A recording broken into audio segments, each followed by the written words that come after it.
The universe had a twisted sense of humor. Ethan Cross decided, as he stared at the most advanced piece of alien technology he'd ever seen. It was also, coincidentally, the most thoroughly destroyed piece of alien technology he'd ever seen. "Can you fix it?" The voice that asked belonged to someone who clearly wasn't used to asking for anything. It carried the weight of command, wrapped in silk and steel. Ethan looked up from the mangled remains of what appeared to be Varian battle armor to meet eyes that shouldn't exist in nature. They were violet, with flecks of silver that moved like liquid mercury, set in a face that managed to be both ethereally beautiful and sharp enough to cut glass. Princess Arya of the Varian Empire stood in his cramped workshop on Alpha 9 Station, looking as out of place as a supernova in a supply closet. "That depends," Ethan said. Turning his attention back to the armor, he ran his fingers along a particularly nasty gash in the chest plate. "Did you fight a plasma storm, or did the plasma storm fight you?" A ghost of a smile touched her lips. "Neither.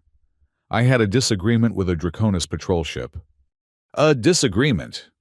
Ethan picked up a piece that might have been part of the power core. It was still warm and humming with unstable energy. "Lady, this looks like you had a full-blown domestic dispute with a black hole." The princess's guards, two towering Varians in pristine armor, shifted uncomfortably. One of them, distinguishable by the ceremonial blade at his hip, stepped forward. "You will address Her Highness with proper respect. Human." Ethan didn't look up. "Sure thing, buddy. Your properly respected Highness. This armor is more scrap than salvage. The quantum stabilizers are fried. The neural interface is speaking in tongues. And I'm pretty sure the power core is one sneeze away from creating a new crater in this station." "Can you fix it?" she asked again. And this time, Ethan heard something else in her voice. Urgency. Maybe even desperation. He set down his tools and really looked at her. Beyond the royal bearing and the impossible beauty, there were signs of exhaustion. A slight tremor in her left hand that she was trying to hide. A favoring of her right leg that suggested injury. Whatever had happened with that Draconis ship, it had been more than a disagreement. "I can fix anything," Ethan said. Which wasn't entirely a lie. In his 32 years, 20 of them spent taking things apart and putting them back together. He'd earned a reputation across 3 star systems as the engineer who could make miracles out of scrap metal. But Varian tech is particular. You've got bio-neural circuits that need to be recalibrated to your specific genetic markers. The quantum mesh has to be rewoven at the molecular level. And that's before we even talk about the ceremonial encryptions. "You know about the ceremonial encryptions?" The surprise in her voice was genuine. Ethan shrugged. "I read a lot. Insomnia does that to you. Your people encode cultural significance into your technology. Every repair, every modification, it all means something in your society." He paused, considering. "Which begs the question of why you're not having this fixed by your own engineers." The princess exchanged a glance with her guards. The one with the blade spoke up. "That is not your concern. You will repair the armor, or..." "Or what?" Ethan interrupted, finally standing to his full height. He wasn't particularly tall, especially compared to the Varians who averaged 7 feet. But he'd learned long ago that attitude could add a few inches. "You'll take your business elsewhere.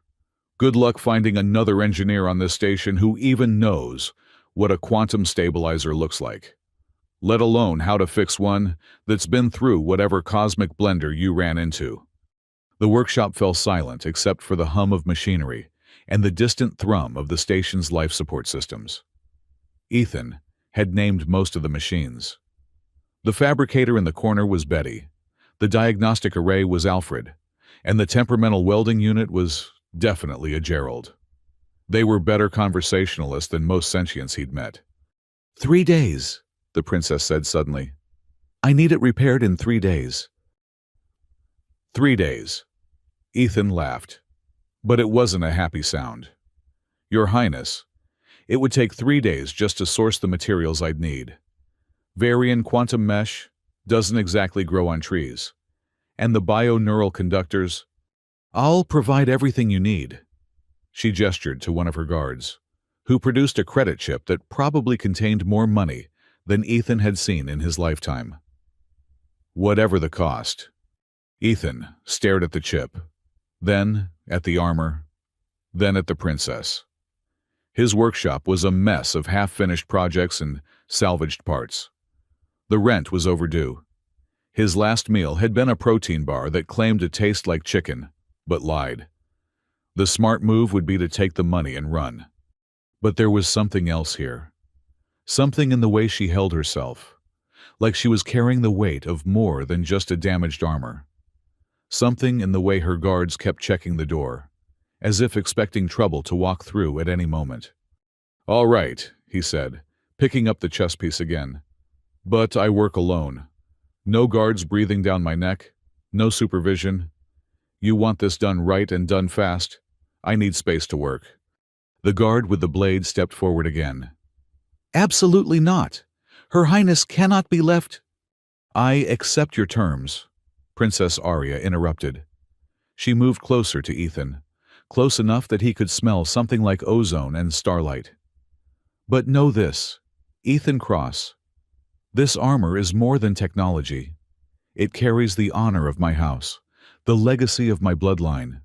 In our culture, to repair the battle armor of royalty is to become part of its story."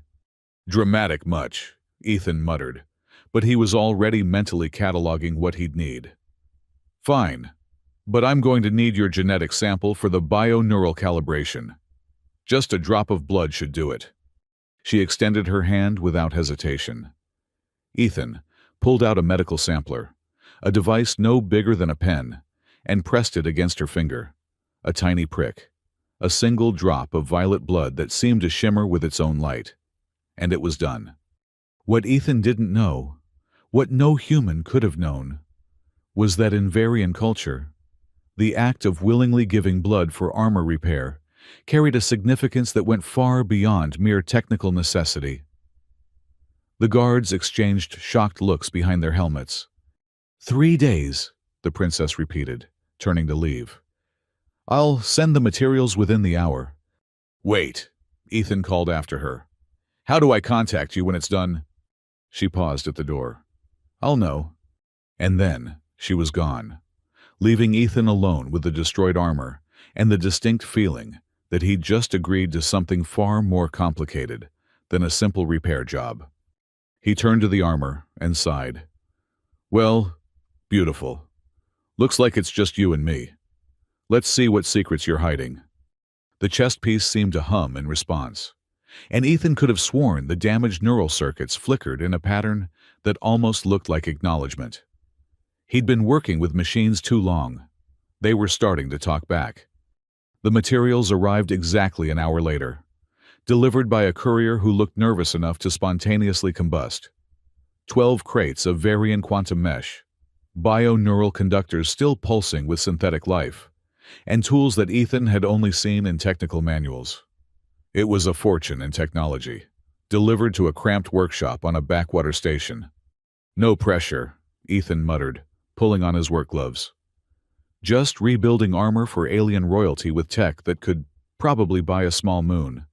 Totally normal Tuesday." He started with the diagnostic, connecting the armor to Alfred, who beeped and whirred in what Ethan interpreted as excitement. The readouts that came back were fascinating and horrifying in equal measure. The armor hadn't just been damaged in battle. It had been systematically destroyed, each critical system targeted with surgical precision. This wasn't the result of a random skirmish. Someone had tried very hard to kill Princess Arya. "Curiouser and curiouser," Ethan said to Betty, the fabricator. "What did our princess do to piss someone off this badly?" Betty hummed noncommittally, which was her way. The first 12 hours were spent just mapping the damage. Ethan had to create a three-dimensional model of the armor's original configuration, working backwards from the destroyed pieces, like an archaeologist reconstructing a shattered vase. The Varian technology was unlike anything he'd worked with before. It was organic and mechanical simultaneously. Circuits that grew like vines, processors that pulsed like hearts. "You're not just armor, are you?" he said to the chess piece, as he carefully extracted a damaged neural cluster. "You're almost alive." The cluster sparked in his hand, sending a jolt up his arm that felt less like electricity and more like communication. For a brief moment, Ethan could have sworn he felt something. Fear, pain, determination, the echo of emotions that didn't belong to him. He set the cluster aside carefully and rubbed his arm. "Okay, that was weird. Even for me. And I once had a 3-hour conversation with a coffee maker." His comm unit chimed. It was Dr. Miles Carter, his only real friend on the station and possibly the only person who understood Ethan's peculiar way of looking at the universe. "Heard you had a royal visitor." Miles's voice came through the speaker. "The whole station's buzzing about it." "News travels fast," Ethan replied, not looking up from his work. "Princess Arya of the Varian Empire doesn't just show up at random repair shops. What's going on, Ethan?" "She needed something fixed. And she came to you." "I'm good at what I do." There was a pause. "Ethan, be careful. The Varians are in the middle of some serious political negotiations with the Draconis Empire. Something about a marriage alliance that could shift the balance of power in the entire sector." Ethan's hands stilled. A marriage alliance. Princess Arya was probably engaged to some Draconis prince, which would explain the attack. Someone didn't want that alliance to happen. "Thanks for the heads up, Miles. Just don't get yourself killed." "Okay, I'd hate to have to find a new chess partner." "You'd hate to lose your easy wins, you mean?" "That too." The comm went silent, and Ethan returned to his work with new understanding. The armor wasn't just damaged. It was evidence. Every burn mark, every breach.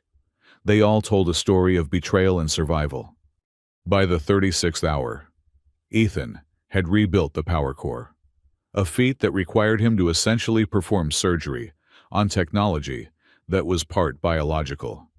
He'd had to improvise, using human techniques on alien tech, creating hybrid solutions that shouldn't work, but did. "You know what your problem is," he said to the armor as he welded a new section of quantum mesh. "You're too perfect, too refined. You need a little human chaos in your life." He added redundancies where Varian elegance had left vulnerabilities. He reinforced joints with ugly but effective human alloys. He even installed a backup power system, cannibalized from an old, Earth-made fighter craft, hidden beneath the ceremonial plating where no one would think to look. Captain Celine Reeves found him on hour 42, passed out at his workbench with his head pillowed on what appeared to be the armor's left gauntlet. She was the station's security chief, a former military officer who'd seen too much and trusted too little. "Cross," she said, nudging him awake. "You alive?" Ethan lifted his head, blinking away the sleep. "Celine, what are you doing here?" "Making sure you haven't blown up my station." She looked at the armor, now substantially more complete than when she'd last checked. "Impressive work." "It's not done yet." "The princess's guards have been asking about progress. They seem anxious." "They can be anxious somewhere else. I've still got 18 hours. Celine studied him for a moment. "You know what you're doing, right? This isn't just about fixing some armor." "It never is," Ethan admitted, stretching muscles that protested the movement. "But sometimes you fix what's in front of you and worry about the bigger picture later. That's a terrible philosophy." "It's worked so far." She shook her head but smiled slightly. "I've increased security around your workshop, just in case." "In case of what?" "In case whoever destroyed that armor decides they want to finish the job." After she left, Ethan stared at the armor with new appreciation for his situation. He wasn't just repairing technology. He was potentially making himself a target. But looking at the craftsmanship, feeling the echoes of its quasi-living presence. He couldn't bring himself to care. "We're going to make you better than new," he promised the armor. "We're going to make you unstoppable." The final day was a blur of fine-tuning and calibration. Ethan had to integrate Princess Arya's genetic sample into the bio-neural matrix, essentially teaching the armor to recognize her as its wearer. But as he worked, he noticed something odd. The armor was accepting his modifications too easily, almost eagerly. It should have rejected the human technology, but instead, it seemed to be embracing it. "You like the upgrades, don't you?" Ethan mused, running a final diagnostic. "You're tired of being pretty and fragile. You want to be a fighter." The neural circuits pulsed in what he chose to interpret as agreement. With 3 hours to spare, Ethan made his final modification. It wasn't something the princess had asked for, but he couldn't help himself. He installed a simple human innovation, a manual override system that would allow the armor to function, even if all the fancy variant tech failed. It was crude, mechanical, and absolutely reliable. "There," he said, stepping back to admire his work. "You're not just Varian anymore. You're not just human either. You're something new."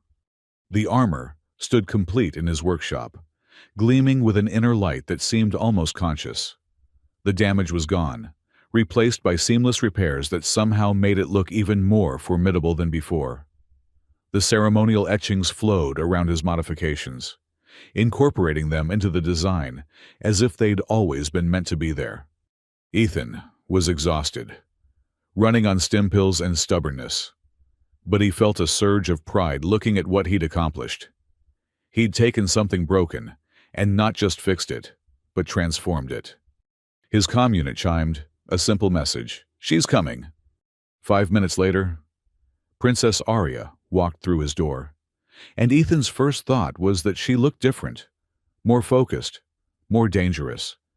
She was dressed in simple traveling clothes rather than royal regalia, but she carried herself like she was wearing armor already. "It's done," she asked. "See for yourself." She approached the armor slowly, running her fingers along the repaired sections.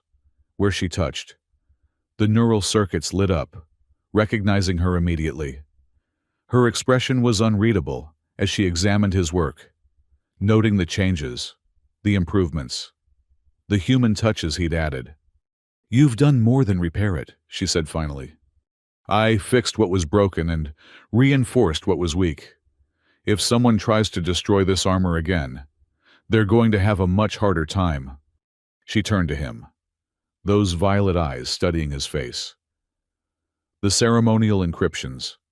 You maintained them perfectly while adding your own modifications. That should be impossible for someone not trained in our ways." Ethan shrugged. "I'm good with patterns. And your armor. It wanted to be fixed. It practically showed me how." "Armor doesn't want things, Mr. Cross. Yours does."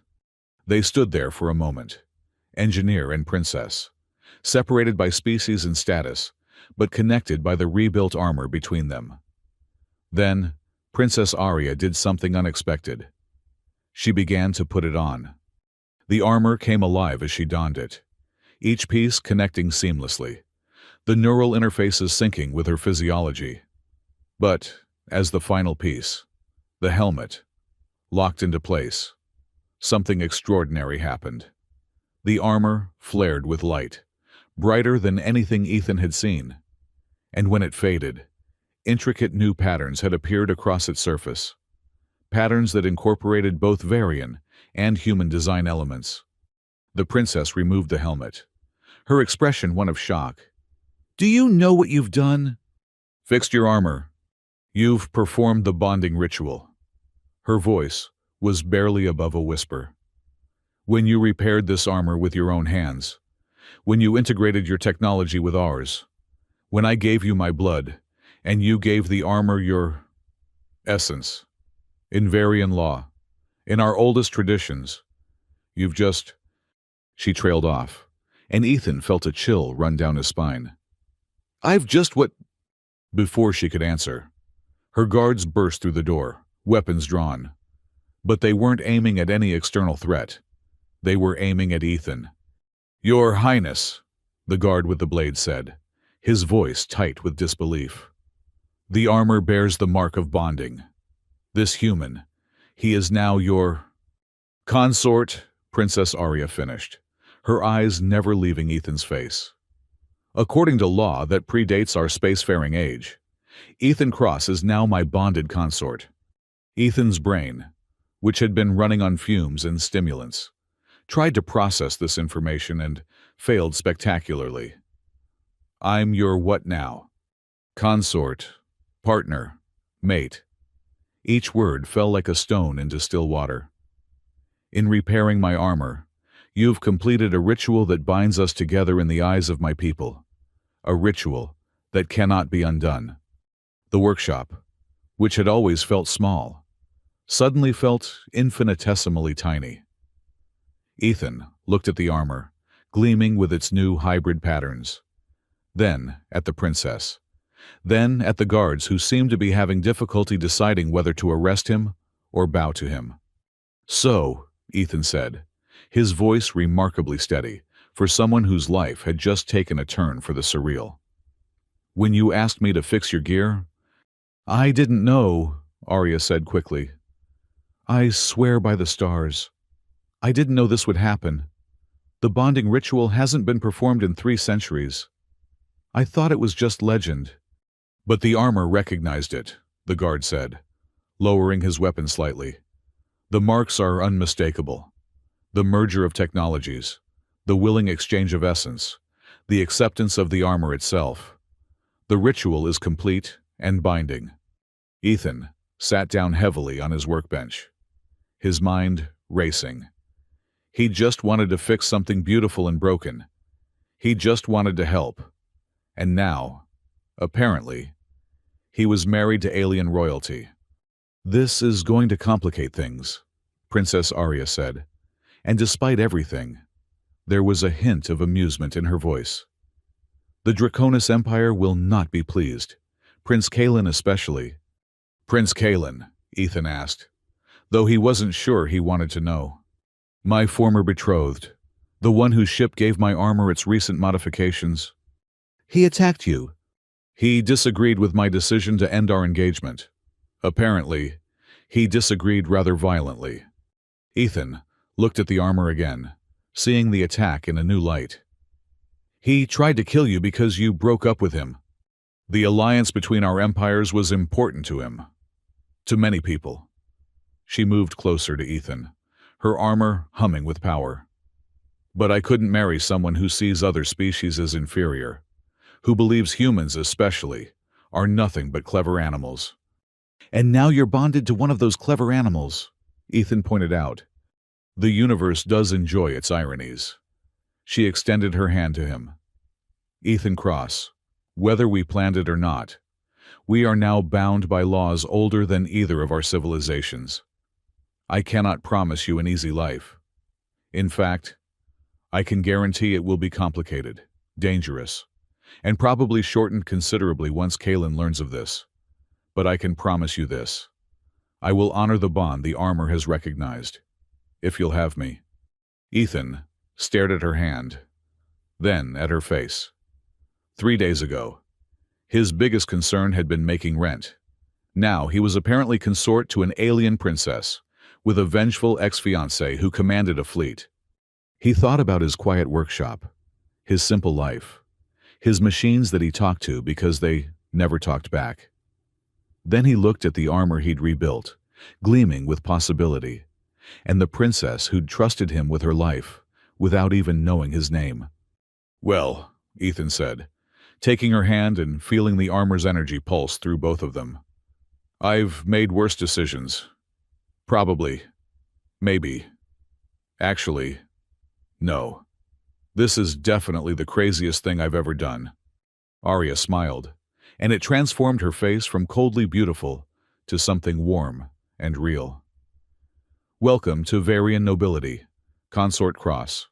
Try not to die." "Great pep talk." The guard with the blade stepped forward, and to Ethan's surprise, knelt. Your Highness, Your Grace, the news of this bonding will spread quickly. Prince Kalen will respond, and the Galactic Council will demand answers. Then, we'd better be ready with some, Arya said, helping Ethan to his feet. Starting with how a human engineer just changed the balance of power in 3 star systems, without even trying. Ethan looked around his workshop one last time, saying a silent goodbye to Betty, Alfred, Gerald, and all the other machines that had been his only companions. Something told him he wouldn't be coming back here. For what it's worth, he said to Princess Arya as they prepared to leave. Your armor really did want to be fixed. It was calling out for help. I just answered. She squeezed his hand, the gesture surprisingly gentle. Perhaps that's why the ritual recognized you. You didn't just repair technology. You heard its voice. As they walked out of the workshop, Ethan caught sight of their reflection in a polished panel. A human engineer in oil-stained coveralls, standing next to an alien princess in living armor. They looked ridiculous together. They looked impossible. They looked like the beginning of something that would shake the stars. The Varian flagship Starweaver was nothing like the cramped corridors of Alpha 9 Station. Ethan followed Princess Arya through hallways that seemed to breathe with bioluminescent light, the walls pulsing gently like the interior of some massive organism. He was still wearing his oil-stained coveralls, a detail that the Varian crew noticed with expressions ranging from confusion to barely concealed horror. Your Grace, a tall Varian officer approached, his blue skin shimmering with what Ethan was learning indicated anxiety. The Council has been informed of the development. They're demanding an immediate explanation. They can demand all they want, Commander Thrace, Arya replied, her armor shifting color slightly, deepening from silver to a dark gunmetal gray. The bonding is recognized by laws that predate the Council itself. But a human. Thrace's eyes flicked to Ethan. Forgive me, Your Grace, but this is unprecedented. Everything is unprecedented until it happens for the first time, Ethan said, surprising himself by speaking up. Like faster-than-light travel, or democracy, or pineapple on pizza. Thrace looked baffled. Apple. Earth thing, never mind. Arya's lips twitched in what might have been amusement. Commander, set course for the neutral zone. We'll meet with the Council there. Your Highness, Prince Kalen's fleet has been spotted moving toward the same coordinates. If we arrive at the same time, then we'll deal with it. Her voice carried the kind of finality that ended discussions. And, Commander, have quarters prepared for my consort. Proper quarters. Thrace bowed stiffly and retreated, but not before giving Ethan one last look that clearly said, This is all your fault. He seems nice, Ethan muttered. Thrace is old guard. He believes in tradition, hierarchy, and the superiority of Varian bloodlines. Arya led him to an observation deck, where the stars stretched out in infinite glory. You've just shattered all 3 of his core beliefs, simply by existing. I have that effect on people. They stood in silence for a moment, watching the stars blur as the ship entered hyperspace. The transition was smoother than Ethan expected, less like movement and more like the universe rearranging itself around them.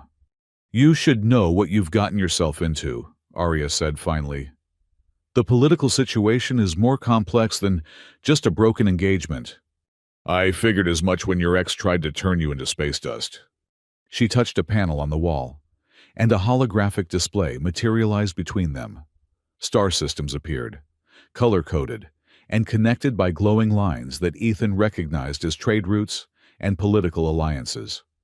3 major powers control this sector, Arya began. The Varian Empire, the Draconis Hegemony, and the Terran Federation. Humans have a federation, since when? Since your people finally stopped trying to kill each other long enough to notice the rest of the galaxy existed.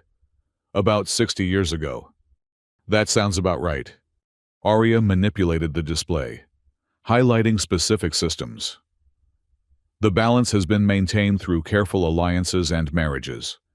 My union with Kalen would have merged Varian technology with Draconis military might, creating a power block that would have dominated the sector. And you said no. I said no.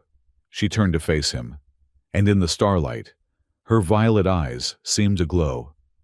Kalen sees other species as resources to be exploited. He's particularly contemptuous of humans, calls you clever monkeys who learn to use tools. Charming, though technically accurate, from an evolutionary standpoint. You're not offended. Ethan shrugged. I've been called worse by better. Besides, this clever monkey just upgraded your armor with tech that your people couldn't figure out. Which brings us to our current situation. Arya gestured, and the display showed a new configuration. Your accidental bonding to me has created a different alliance. Varian technology now has a formal connection to human innovation. The Council doesn't know whether to celebrate or panic. What about the Terran Federation? How are they going to react to one of their citizens accidentally marrying into alien royalty? That depends entirely on you. Before Ethan could ask what she meant, the door opened and Dr. Miles Carter walked in, looking like someone had just told him physics was optional. Ethan, Miles said, his dark skin slightly pale with shock. Please tell me the entire station isn't gossiping about you being married to alien royalty because of a translation error. It's not a translation error. A misunderstanding, then? Not really. A fever dream brought on by too many stim pills and not enough sleep. I wish... Miles sat down heavily in one of the chairs that seemed to grow from the floor at his approach. You fixed her armor. How does that result in marriage? Arya answered, her tone patient. In Varian culture, armor is more than protection. It's an extension of the self, especially for royalty. The act of repairing royal armor while integrating one's own essence, traditionally blood, but in this case technological innovation, while the armor itself accepts the changes. It's the oldest form of marriage bond we have. And you didn't know this would happen? Miles asked Ethan. Miles, I don't even know what I'm having for dinner most days. You think I researched ancient Varian marriage customs? Fair point. Miles rubbed his temples. The station is in chaos. Captain Reeves has locked down the docking bays because 3 different news crews tried to sneak aboard. The Draconis ambassador is demanding answers. And someone started a betting pool on how long you'll survive. What are the odds? You don't want to know. Arya's armor chimed softly, and she touched a gauntlet to her temple, accessing some kind of communication system. Her expression darkened as she listened. Understood, she said to whoever was on the other end. Then, to Ethan and Miles, Kalen has formally challenged the legitimacy of our bond. He's invoking the right of contest. That sounds ominous, Ethan said. It means he can challenge you to prove your worthiness as my consort. 3 trials, testing combat, intellect, and character. She paused. Traditionally, these trials are to the death. Of course they are. Ethan looked at Miles. What were those odds again? Getting worse by the second.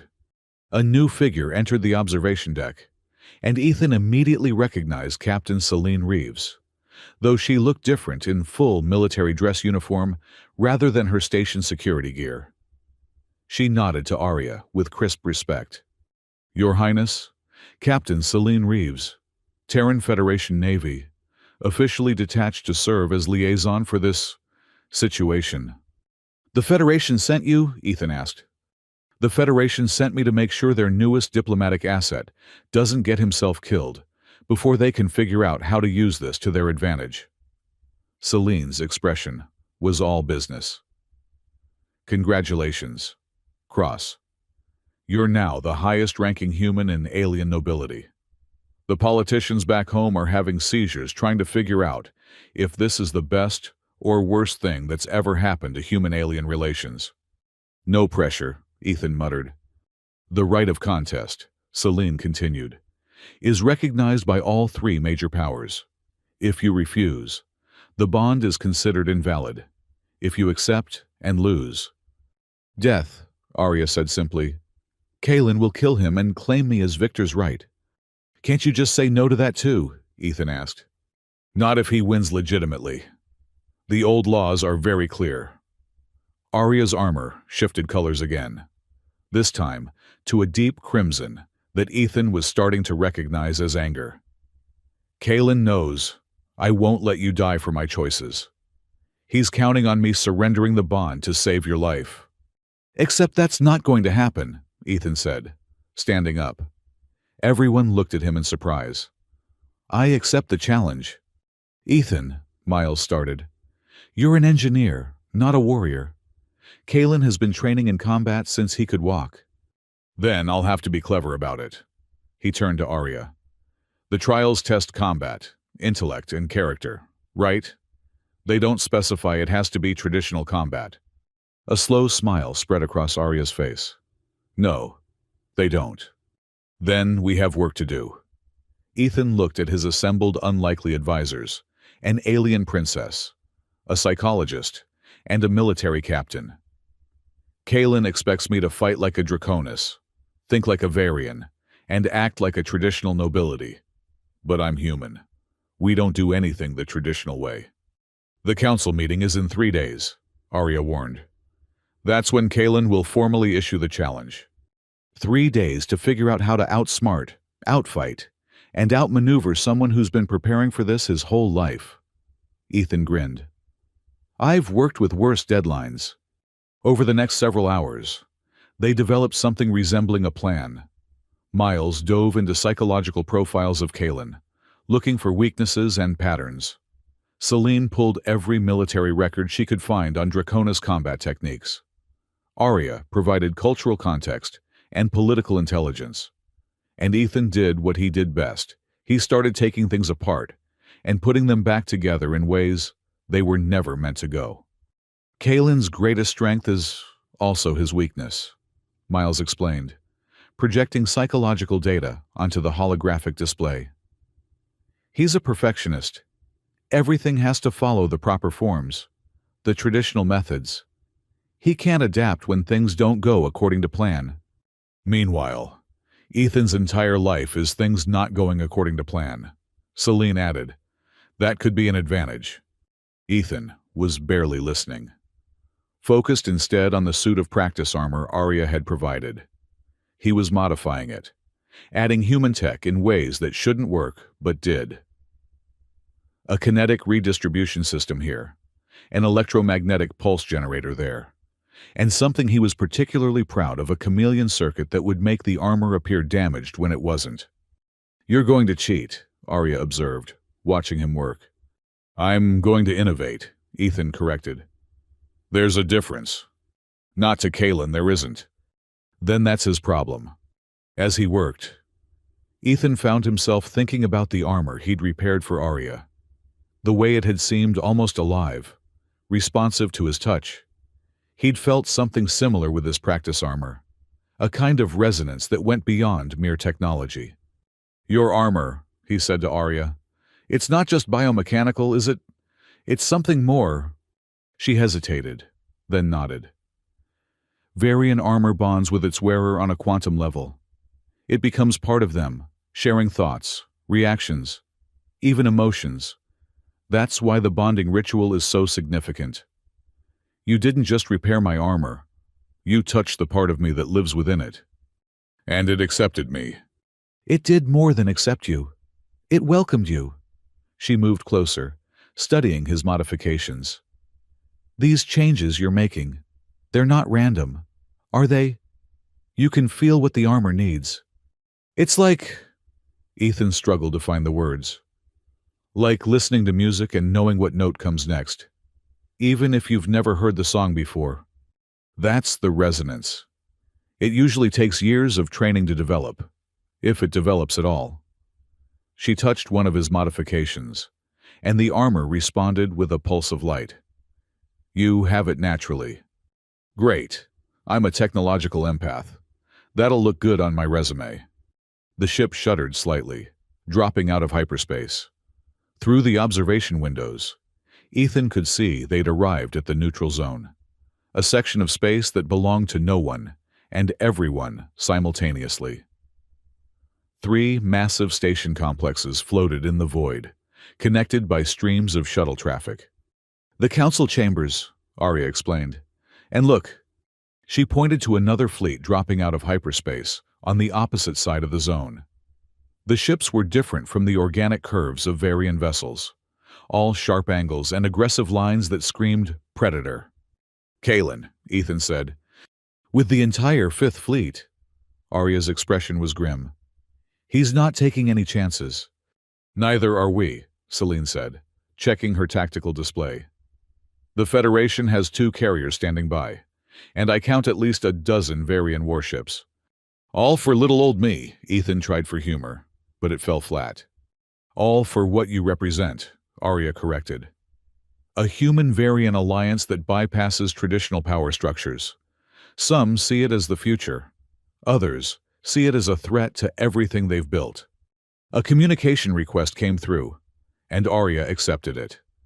The holographic display shifted to show a figure that made Ethan's instincts scream danger. Prince Kalen of the Draconis hegemony was everything Ethan wasn't. Tall, powerfully built, with scales that shifted from deep purple to black, depending on the angle of the light. His eyes were golden, reptilian, and utterly cold. When he smiled, he showed far too many teeth. "Arya," Kalen said, his voice like gravel over silk. "I see you found yourself a pet. I see you found yourself a fleet," Arya responded coolly. "Compensating for something? Simply ensuring proper witnesses to what's about to happen." His golden eyes fixed on Ethan. "So this is the human who thinks himself worthy of Varian royalty. It doesn't look like much." "I'm right here," Ethan said, "and I can hear you." "It speaks," Kalen's laugh was unpleasant. "Tell me, little engineer, do you have any idea what you've stumbled into? You're playing with forces beyond your comprehension." "Story of my life," Ethan replied. "But I'm a quick learner." "You'll need to be." Kalen's image shifted closer, as if he could reach through the projection. "I formally invoke the right of contest. 3 trials, as tradition demands: combat, intellect, and character. Accept, and face me like a warrior. Refuse, and slink back to your workshop like the tool-wielding primate you are." Ethan felt everyone in the room tense, waiting for his response. He thought about the safe, quiet life he'd left behind just 3 days ago.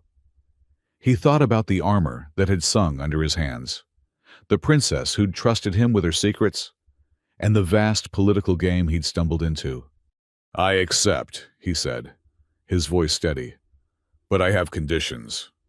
Kalen's eyes narrowed. "You dare set conditions?" "The old laws allow it," Arya interjected. "The challenge party can specify certain parameters."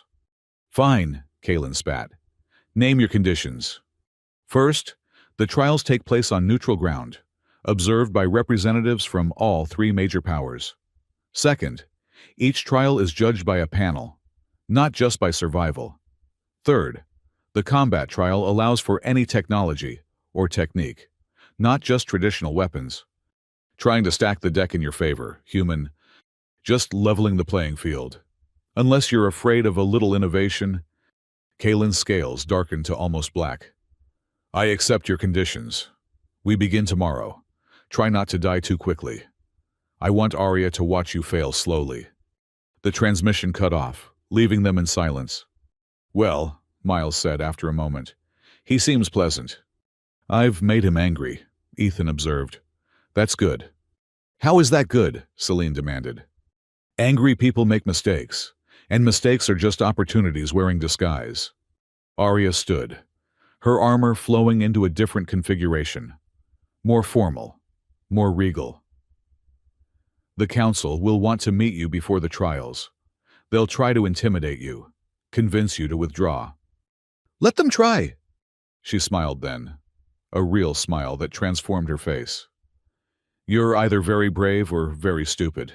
Ethan Cross. "Por qué no los dos?" I don't understand that reference. I'll teach you about Earth memes later, if I survive. When you survive, she corrected, then surprised him by taking his hand. The armor chose you for a reason. I'm beginning to see why. As they prepared to meet the Galactic Council, Ethan caught his reflection in a polished surface. He still looked like an engineer playing dress-up in borrowed clothes. But something in his expression had changed. He wasn't just Ethan Cross, workshop hermit anymore. He was someone who'd accepted an impossible challenge and was determined to win, not through strength or tradition, but through the most human quality of all, sheer stubborn refusal to do things the expected way.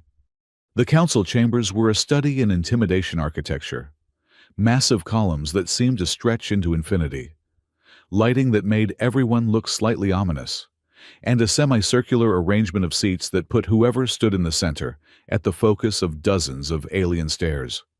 Ethan stood in that center now, feeling very small and very human.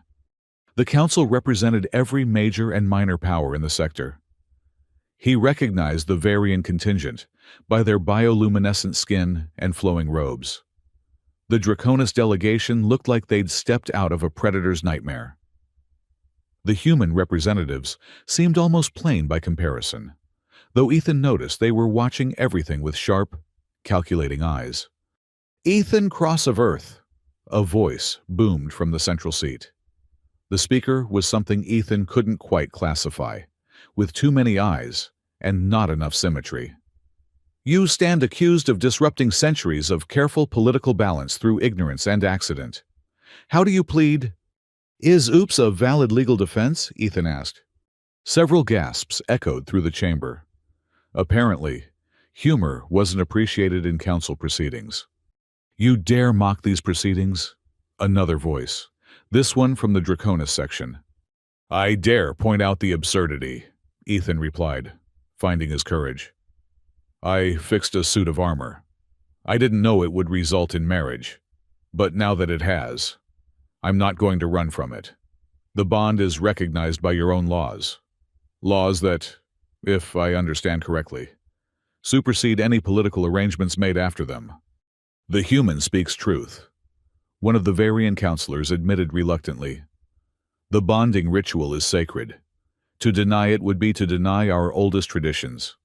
But a human, this from a species Ethan didn't recognize, covered in crystalline structures. The contamination of bloodlines will bring new strength," Arya interrupted, stepping forward to stand beside Ethan.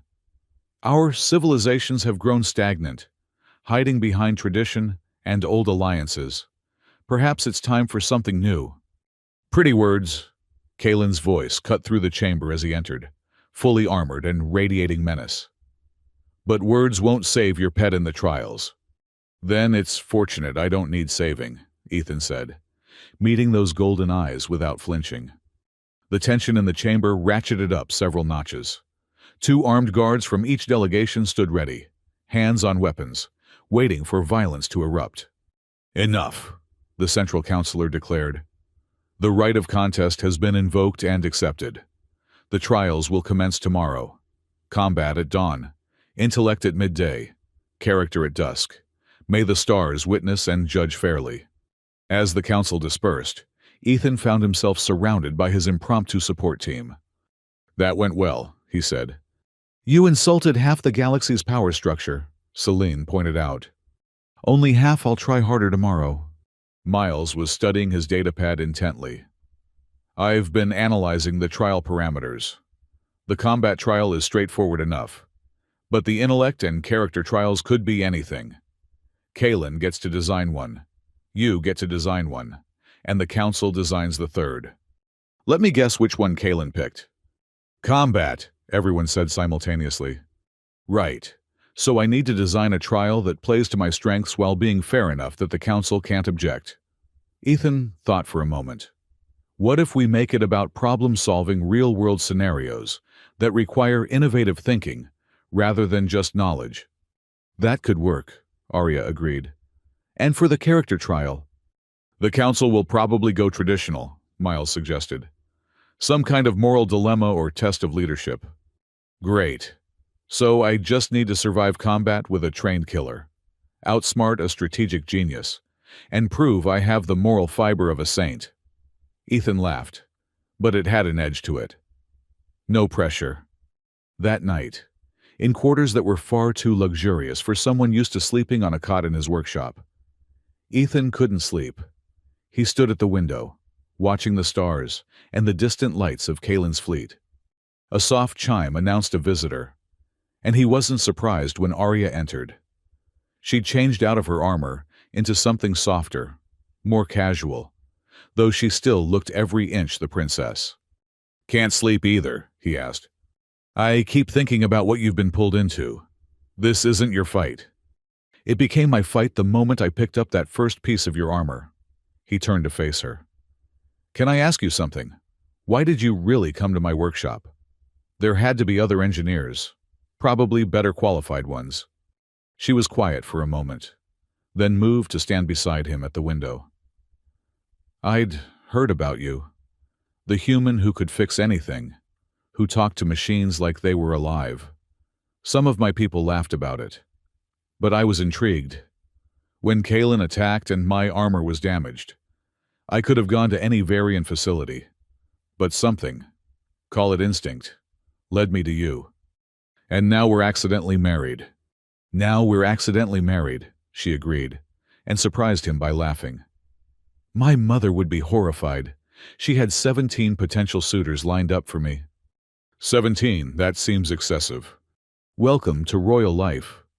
Everything is excessive." She grew serious again.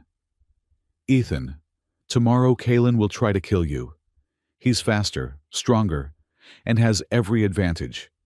Except one, which is, I'm not fighting for politics or power or tradition. I'm fighting for the right to choose my own path. And if there's one thing humans are good at, it's being too stubborn to know when we're supposed to lose." She looked at him then. Really looked at him. And Ethan felt something shift between them. This might have started as an accident, but somewhere along the way, it had become something more. "The armor knew," she said softly. "When it accepted your repairs, when it merged your technology with ours, it knew you were worthy before any of us did. Or it just has terrible taste in consorts. Perhaps." She reached out and touched his hand, and Ethan felt a spark that had nothing to do with alien technology. "But I'm beginning to think it chose better than I ever could have." Before he could respond, alarms began blaring through the ship. The lights shifted to emergency red, and Arya's expression went from soft to warrior in an instant. "What is it?" Ethan asked. She was already moving toward the door, her casual clothes shifting and reforming into armor as she moved. "Someone's breached the neutral zone protocols. We're under attack." They reached the bridge just as the first explosions rocked the ship. Through the view screen, Ethan could see fighters swarming, but they bore no insignia, no identification. "Pirates?" he asked. "No," Celine said, her fingers flying over tactical displays. "Too organized. This is a professional hit." "Kalen," Arya demanded. "He's responding to the attack on his own fleet. It's hitting everyone equally." Which meant someone else wanted them all distracted or dead. Ethan moved to an engineering console, his fingers finding familiar patterns despite the alien interface. "Your shields are failing," he announced, "but not from the weapons fire. Someone's using a harmonic frequency to destabilize them. Can you counter it? Give me 30 seconds and a prayer to whatever deity handles emergency engineering." His hands flew over the controls, recalibrating shield harmonics, adding a rotating frequency that would make them harder to lock onto. It was human engineering applied to alien technology, crude but effective. The shields solidified just as a massive barrage struck them. They held. "How did you do that?" the Varian tactical officer demanded. "I asked nicely," Ethan replied, still working. "Also, your shields were designed by someone who never heard of jazz." "Jazz? Musical improvisation. Your shields run on patterns. Predictable ones. I just taught them to improvise. The attack continued for another 10 minutes before the mysterious fighters suddenly retreated, vanishing into hyperspace as quickly as they'd appeared. Damage report, Arya commanded. Minor hull breaches on decks 4 and 5. No casualties. Shields held thanks to... The officer paused. Whatever the human did to them.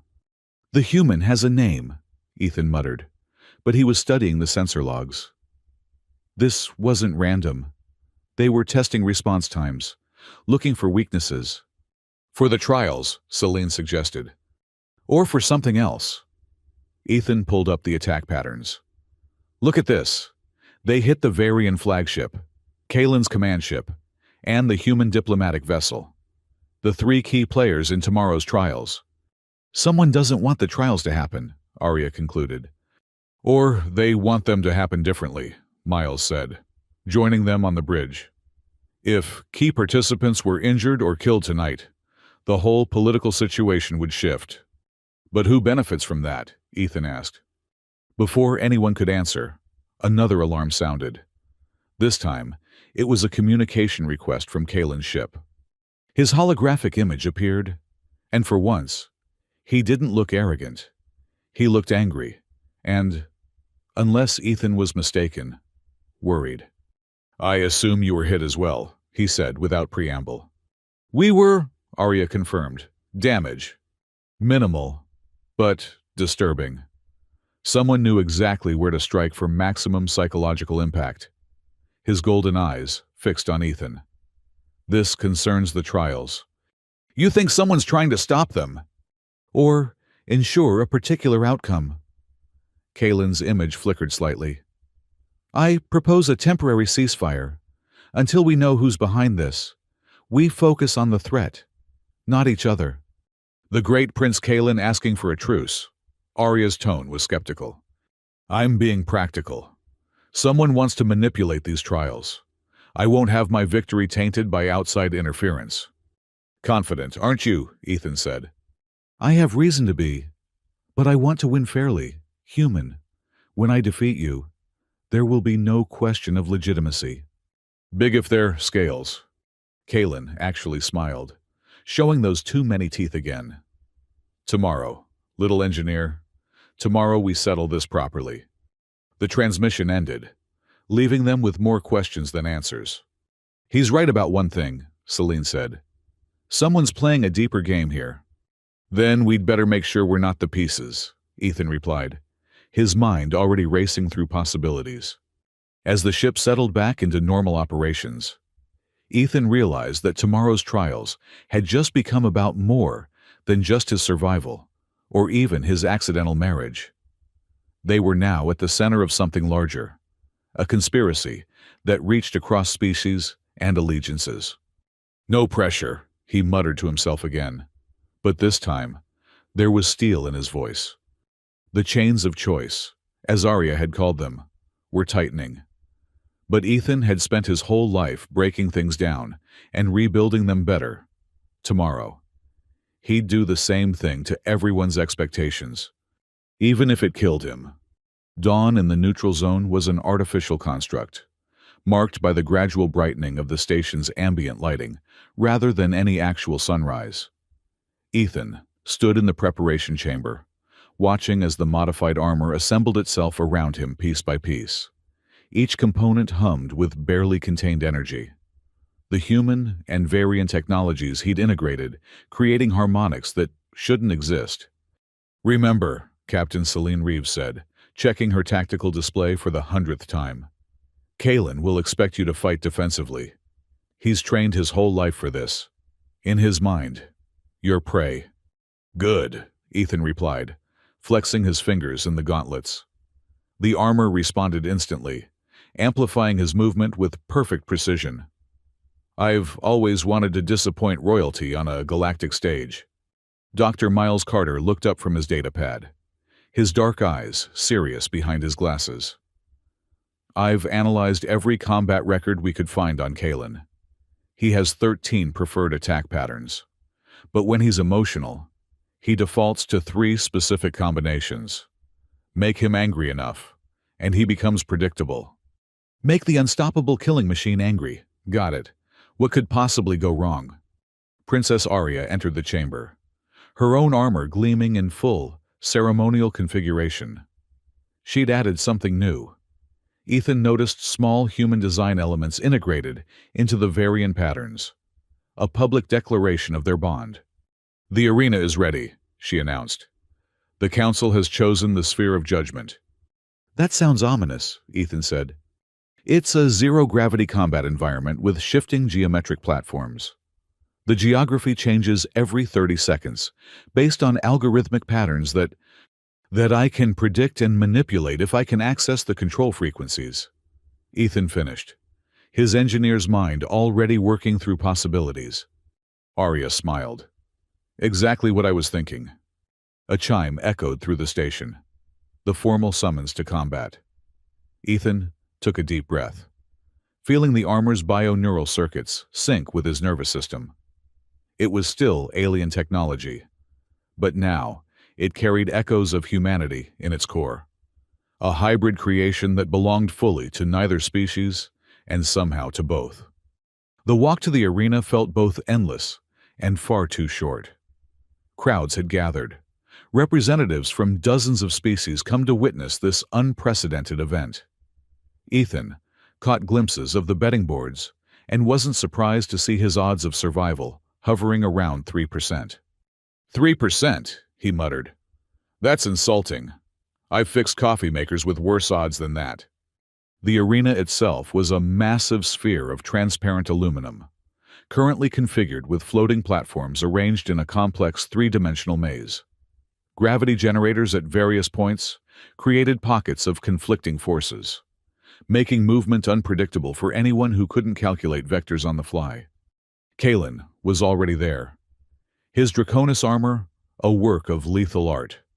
Where Ethan's armor was functional with hidden surprises, Kalen's was openly aggressive, covered in blade edges and energy weapons that proclaimed their deadliness. "Last chance to withdraw. Human," Kalen called out, his voice amplified by the arena's acoustic systems. "No shame in admitting you're outmatched." "Where's the fun in that?" Ethan replied, stepping into the arena. The gravity shift hit immediately, and he let himself float, using the armor's micro-thrusters to stabilize. "Besides, I've been outmatched my whole life. It's kind of my thing." The council's representative, the many-eyed being from yesterday, spoke from the observation platform. "The terms of combat are thus victory by submission, incapacitation, or death. All technologies and techniques are permitted within the bounds of the arena. The environment will shift every 30 seconds. Begin." Kalen moved instantly, a blur of motion that would have been impossible to track without the armor's enhanced sensors. His first attack came from above, a plasma blade materializing from his gauntlet aimed at Ethan's throat. Ethan didn't try to match his speed. Instead, he triggered the chameleon circuit he'd installed, making his armor appear to flicker and fail. Kalen's blade passed through what looked like a critical system failure, but was actually empty space. "Technical difficulties already?" Kalen laughed, pursuing what he thought was a damaged opponent. Ethan used the momentum from dodging to reach one of the floating platforms, his fingers finding the maintenance panel he'd spotted during his walk-in. 3 seconds of work with his multi-tool, and he'd accessed the arena's environmental controls. The platforms suddenly shifted 10 seconds early, catching Kalen mid-leap. The Draconis Prince adapted quickly, but not before Ethan had repositioned, using the unexpected change to put 3 platforms between them. "Cheating already?" Kalen snarled. "Innovating," Ethan corrected, launching a spread of micro-drones from his armor's hidden compartments. They weren't weapons, he'd made them from spare parts during the night, but Kalen didn't know that. The prince destroyed them with precision shots, wasting energy on harmless decoys. The real attack came from behind. Ethan had used the drones as distraction while he circled around, and his electromagnetic pulse caught Kalen's rear shields at their weakest point. The shields flickered, and Ethan pressed his advantage. Not with weapons, but with something unexpected, a broad-spectrum sonic burst that wouldn't damage the armor, but would overwhelm the audio sensors. Kalen roared in pain and anger, his sensitive Draconis hearing overwhelmed by what was essentially a technologically amplified case of nails on a chalkboard. "That's for calling me a monkey," Ethan said, already moving as Kalen's return fire turned the platform he'd been standing on into molten slag. The battle continued, a deadly dance through 3 dimensions. Kalen had every advantage: strength, speed, training, and weapons designed for killing. But Ethan had something else: the ability to see patterns where others saw chaos, to find solutions in impossible situations, and most importantly, the willingness to fight dirty. When Kalen adapted to the sonic attacks, Ethan switched to strobe lights in wavelengths that interfered with Draconis vision. When Kalen compensated with thermal sensors, Ethan deployed heat chaff that made the entire arena a confusion of false signatures. And through it all, he kept tweaking the environmental controls, making the platform shift in patterns that seemed random but actually herded Kalen toward specific positions. "Stand and fight!" Kalen roared, his composure finally cracking as another of Ethan's tricks sent him spinning into a gravity well. "I am fighting," Ethan replied, using a platform's momentum to slingshot himself across the arena. "Just not the way you want me to." The crowd was reacting now, some with outrage at Ethan's unconventional tactics, others with growing excitement as they realized they were witnessing something unprecedented. A human, outclassed in every physical way, was holding his own against one of the greatest warriors in the sector through sheer ingenuity and stubborn refusal to play by the rules. Miles watched from the observation deck, his fingers flying over his datapad. "He's doing it," he said to Arya and Selene. "He's pushed Kalen into emotional response pattern 2.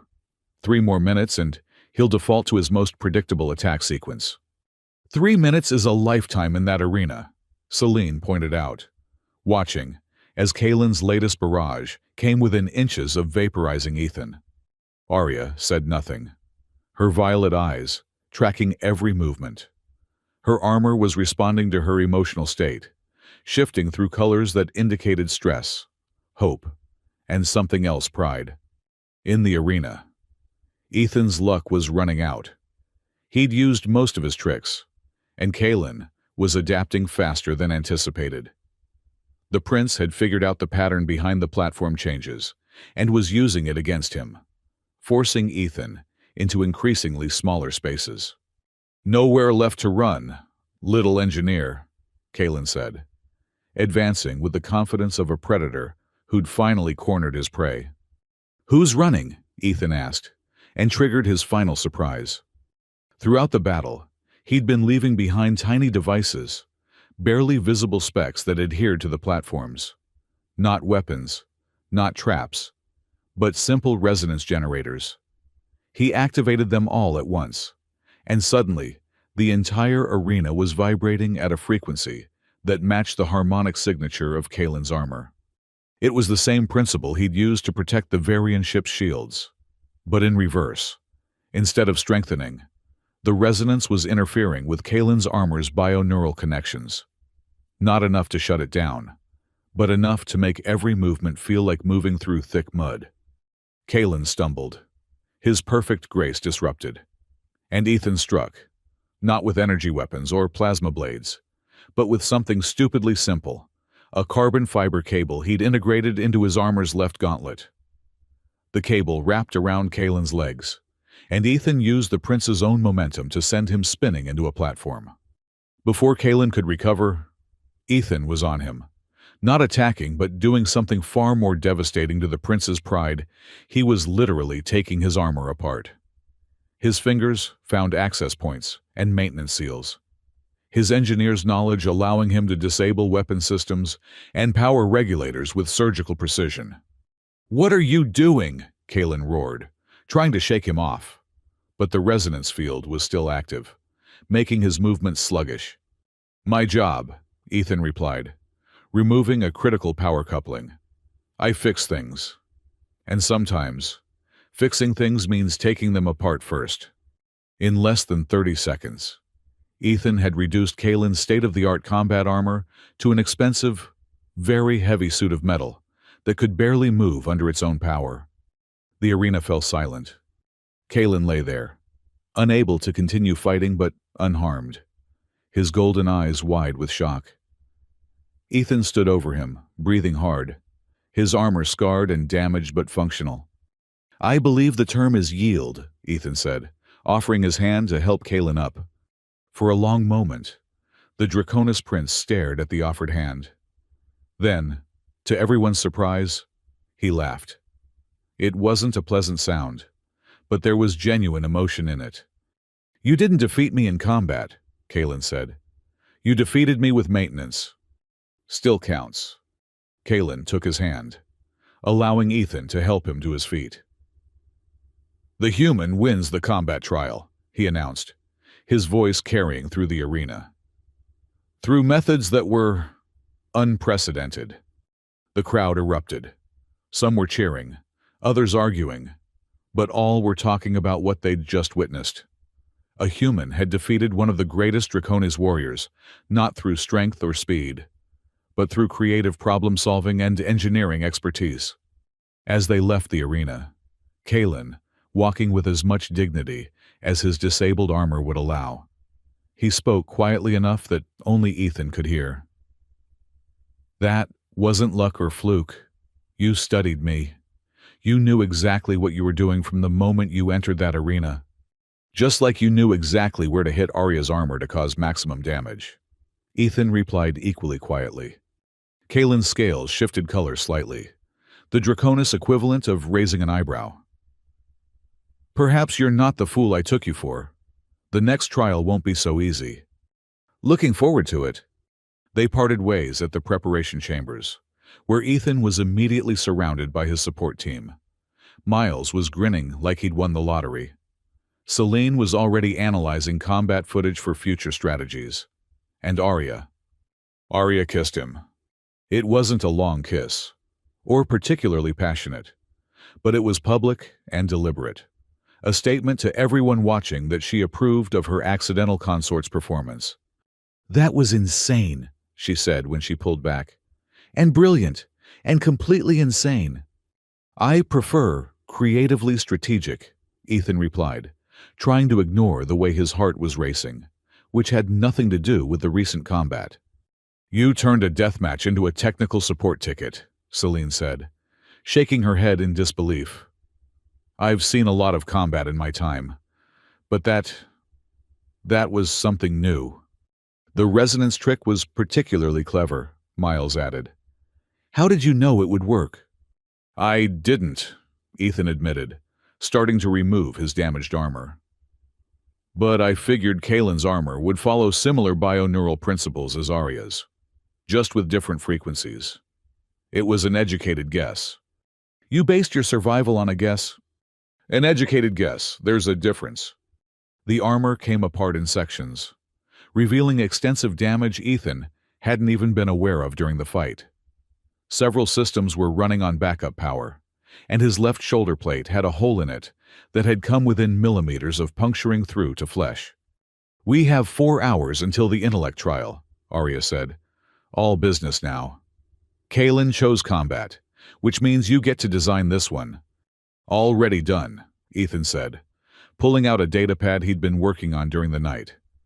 I call it practical solutions to impractical problems. 3 scenarios, each requiring different types of intelligence: analytical, creative, and adaptive. No pure knowledge tests, no memorization, just problem solving. The council approved this, Celine asked, reading through the specifications. They did. Apparently, they're curious to see how different species approach the same problems. And you've designed them to favor human thinking. I've designed them to be fair, Ethan corrected. But if human thinking happens to be particularly good at finding unconventional solutions to complex problems, well, that's just coincidence. Over the next few hours, they refined strategies, analyzed Kalen's psychological profile, and prepared for the unexpected. The mysterious attack from the previous night hadn't been repeated, but security was tight, with guards from all three major powers maintaining constant vigilance. When the time came for the second trial, the venue had changed. Instead of the combat arena, they were led to a specialized chamber filled with holographic projectors and simulation equipment. The crowd was smaller, but more diverse, including scientists and scholars from various species who'd come to observe this unusual test of intelligence. Kalen was already there, having repaired his armor to pristine condition. He nodded to Ethan with something that might have been respect. "Your trial design is interesting," the prince said. "Not what I expected." "That seems to be my theme for the day." The council representative called for silence. The trial of intellect will consist of 3 scenarios, as specified by the challenged party. Each scenario will be attempted by both participants simultaneously, but separately. Points will be awarded for speed, efficiency, and innovation in solving the presented problems. Begin Scenario 1. The room transformed into a holographic starship, red emergency lights flashing. A recorded voice announced, "Critical systems failure, life support failing, engine core unstable, communications down, 30 minutes until complete system collapse. Resources available are limited to items currently in this maintenance bay. Save the ship and its crew of 300. Ethan smiled. This was his world. He immediately began cataloging available resources. Not just the obvious tools and spare parts, but everything: the chemical composition of cleaning supplies, the conductive properties of the liquid in the emergency rations, even the reflective surface of the emergency blankets. While Kalen approached the problem systematically, following standard emergency procedures, Ethan was building something that looked like a technological fever dream. He was creating a makeshift atmospheric processor, using the cleaning supply's chemical reactions, rerouting power through the emergency ration's electrolyte solutions, and using the emergency blankets to create a reflective feedback loop that would stabilize the engine core's resonance. "That shouldn't work," one of the observing scientists muttered. "It shouldn't," another agreed. "But the physics are technically sound." He's using the interaction between 3 different barely compatible systems to create a stable matrix. Ethan finished with 5 minutes to spare. His solution ugly, but functional. Kalen completed his more elegant approach, with 3 minutes remaining. Both had saved the ship, but Ethan's solution used 60% fewer resources and would last 3 times longer. "Point to the human," the council representative announced. Scenario 2 was Kalen's strong suit, a complex political negotiation between 3 hostile species with conflicting interests. Ethan watched Kalen work, noting his sophisticated understanding of hierarchy and protocol. The prince was brilliant at this, finding elegant compromises that satisfied honor and tradition. When Ethan's turn came, he took a completely different approach. Instead of focusing on what separated the 3 species, he found what united them, a shared threat none of them had noticed in the background data. By the time he was done, he hadn't just negotiated a treaty. He'd created an alliance against a common enemy that none of them had realized existed. That's not how diplomacy works," Kalen protested. "It is if you make the problem bigger than the people fighting over it," Ethan replied. The judges debated for several minutes before awarding the point to Ethan for innovative redefinition of the problem parameters. The third scenario was the equalizer, a puzzle that required pure pattern recognition and logical deduction, something neither human cleverness nor Draconis tradition could shortcut. It was a 3-dimensional maze that existed partially in normal space and partially in quantum superposition, where observing certain paths changed their configuration. Both Ethan and Kalen struggled with this one, but for different reasons. Kalen's military mind wanted to force a direct solution, while Ethan kept trying to cheat by rewriting the rules. In the end, they both completed it within seconds of each other, but Kalen's path was marginally more efficient. 1 point to Prince Kalen, the representative announced. Final score, Ethan Cross. 2. Prince Kalen. 1. The human wins the trial of intellect. The watching crowd was buzzing with discussion. Some argued that Ethan's solutions weren't properly intellectual, that he'd simply been clever rather than intelligent. Others countered that finding unconventional solutions to complex problems was the highest form of intelligence. Kalen approached Ethan as they left the chamber. Your solutions were unorthodox. That's a polite way of saying insane. Perhaps, but effective. The prince studied him with those golden eyes. You're not what I expected, human. You're not a warrior, not a scholar, not a diplomat. What are you? I'm an engineer, Ethan said simply. I solve problems. Sometimes that means fixing things. Sometimes it means taking them apart. And sometimes it means building something entirely new from the pieces. And is that what you plan to do with the political situation? Build something new? Maybe, if everyone else doesn't blow it up first. Kalen was quiet for a moment. The character trial tomorrow. The council designs that one. It will be traditional. Meaning it will test who you are when everything else is stripped away. No technology, no clever tricks, just choices and consequences. Sounds fun. It's meant to break you. Everything's meant to break me. I'm still here. Kalen almost smiled. Yes, you are. As the prince walked away, Arya appeared at Ethan's side. 2 trials down, 1 to go. The hardest one, according to Tall, Dark, and Scaly. He's not wrong. The council's character trials are legendary for their psychological intensity. They'll find your weakest point and press until you shatter or prove yourself. And if I shatter, then Kalen wins by default. Our bond is dissolved, and the political situation returns to its previous state. No pressure. She took his hand. And Ethan was surprised by how natural it felt. 3 days ago, they'd been strangers.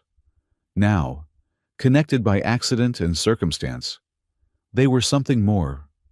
Not quite lovers, not quite partners, but something uniquely their own. Whatever happens tomorrow, Arya said, you've already exceeded every expectation. You've shown the galaxy that humans are more than anyone imagined. I've shown them that humans are really good at breaking things in creative ways. Sometimes, that's what the universe needs. Someone willing to break the old to make room for the new. That night, Ethan couldn't sleep again. But this time it wasn't nervousness keeping him awake. It was the weight of realization. He'd stumbled into something larger than himself, larger than an accidental marriage or political alliance. He was becoming a symbol of change, whether he wanted to be or not. His comm unit chimed softly. A message from an unknown sender.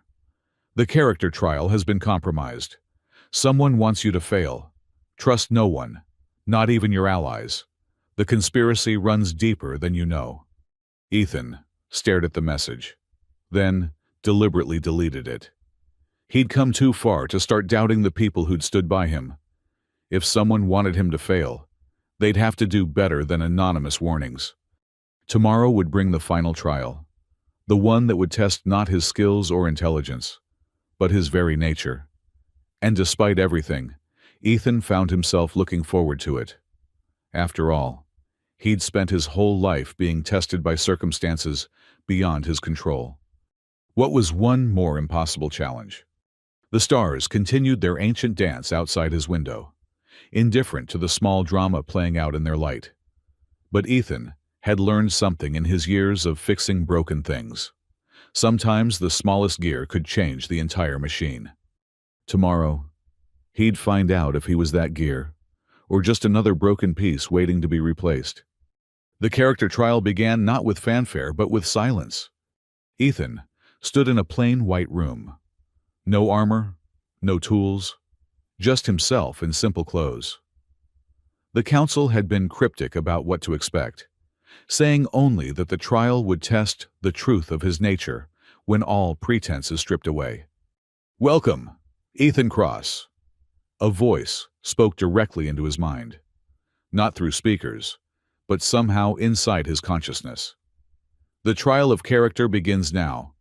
The white room dissolved, and Ethan found himself standing in his old workshop on Alpha 9 Station. But something was wrong. The machines he'd named, his old friends, were silent. Betty the fabricator sat dark and cold. Alfred the diagnostic array showed no lights.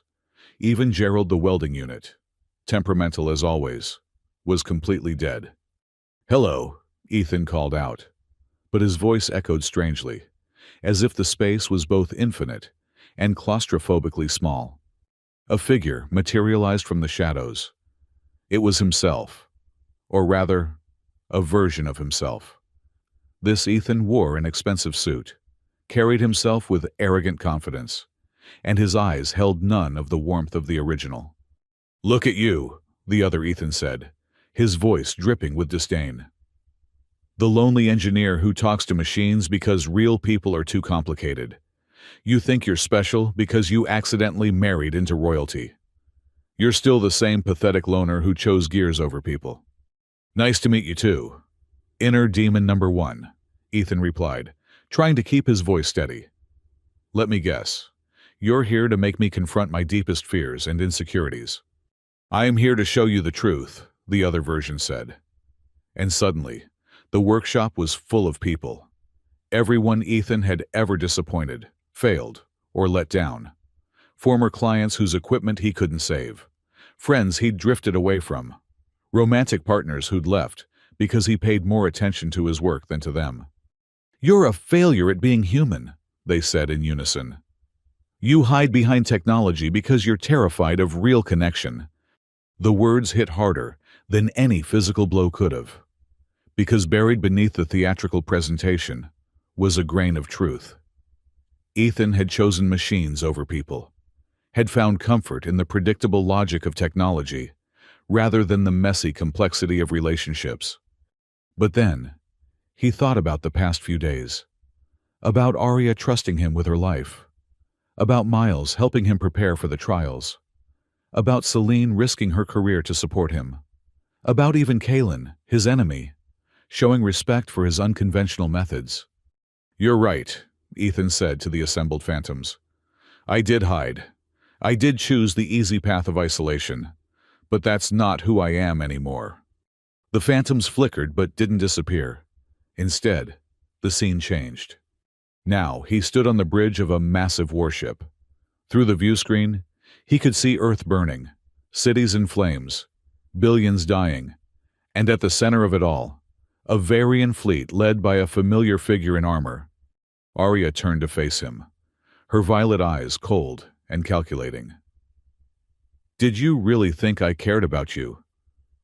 "You were a tool, Ethan, a way to gain access to human technology and vulnerabilities. The marriage bond made you trust me, and through you, your entire species trusted us." "This isn't real," Ethan said, but his voice wavered. "Isn't it?" Arya stepped closer, and her armor shifted to reveal integrated human technologies. His technologies, weaponized against his own people. "You gave us everything we needed. Your innovative thinking, your engineering secrets, your naive trust. Earth burns because of you." The scene was visceral, horrifying. Ethan could smell the smoke, hear the screams, feel the heat of planetary bombardment. Every instinct screamed at him to break, to give in to the guilt and horror. But something was off. The armor Arya wore, it had his modifications. Yes, but they were wrong. The integration points were where a non-engineer would think they should go, not where they actually needed to be. The power distribution was flashy, but inefficient. It was someone's idea of what his work looked like, not his actual work. "Nice try," Ethan said, his voice growing stronger. "But you got the technical details wrong. Whoever designed this scenario doesn't understand engineering well enough to fool an actual engineer." The burning earth froze, like a paused video. "Clever." Kalen's voice echoed through the frozen scene. But cleverness won't save you from the final test. Everything dissolved again, and Ethan found himself in a new scenario. This time, it was painfully simple. 2 rooms separated by transparent aluminum. In one room, Arya, Miles, and Celine, trapped as the walls slowly closed in. In the other room, 300 innocent civilians from various species, facing the same fate. A console appeared before him with 2 buttons: save his friends, or save the strangers. No tricks, no clever engineering solutions, just a simple, horrible choice. This is the truth of character, the council's voice echoed.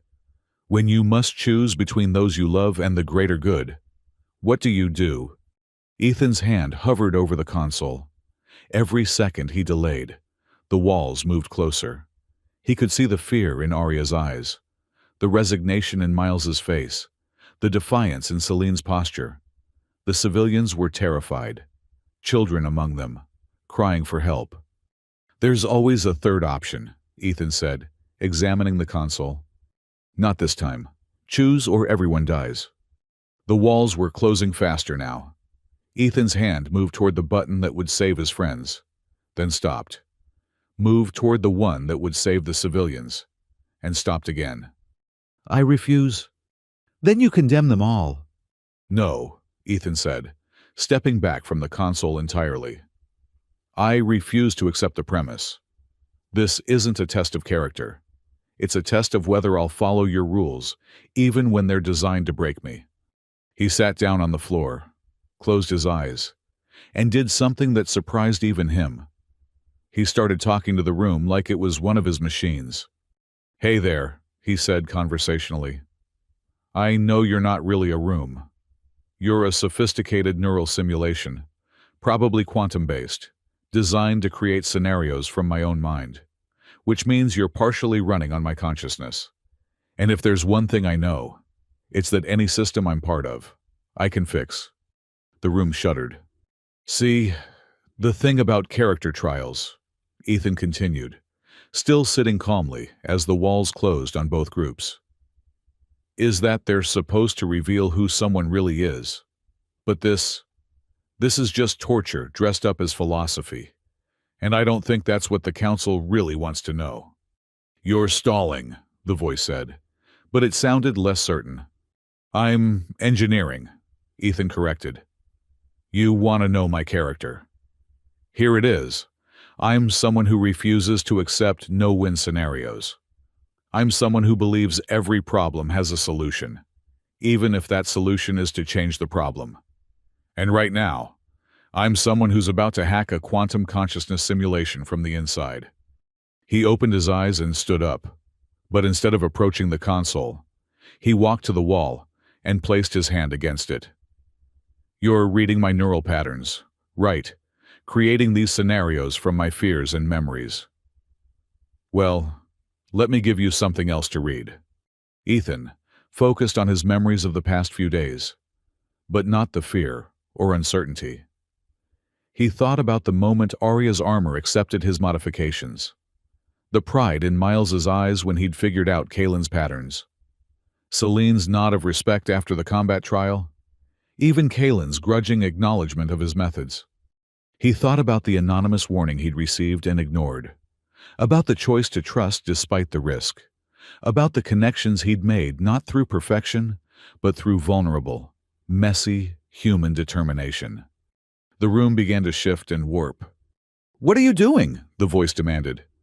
I'm being myself, Ethan replied. Stubbornly, irritatingly, uncompromisingly myself. I'm not a hero who makes impossible choices.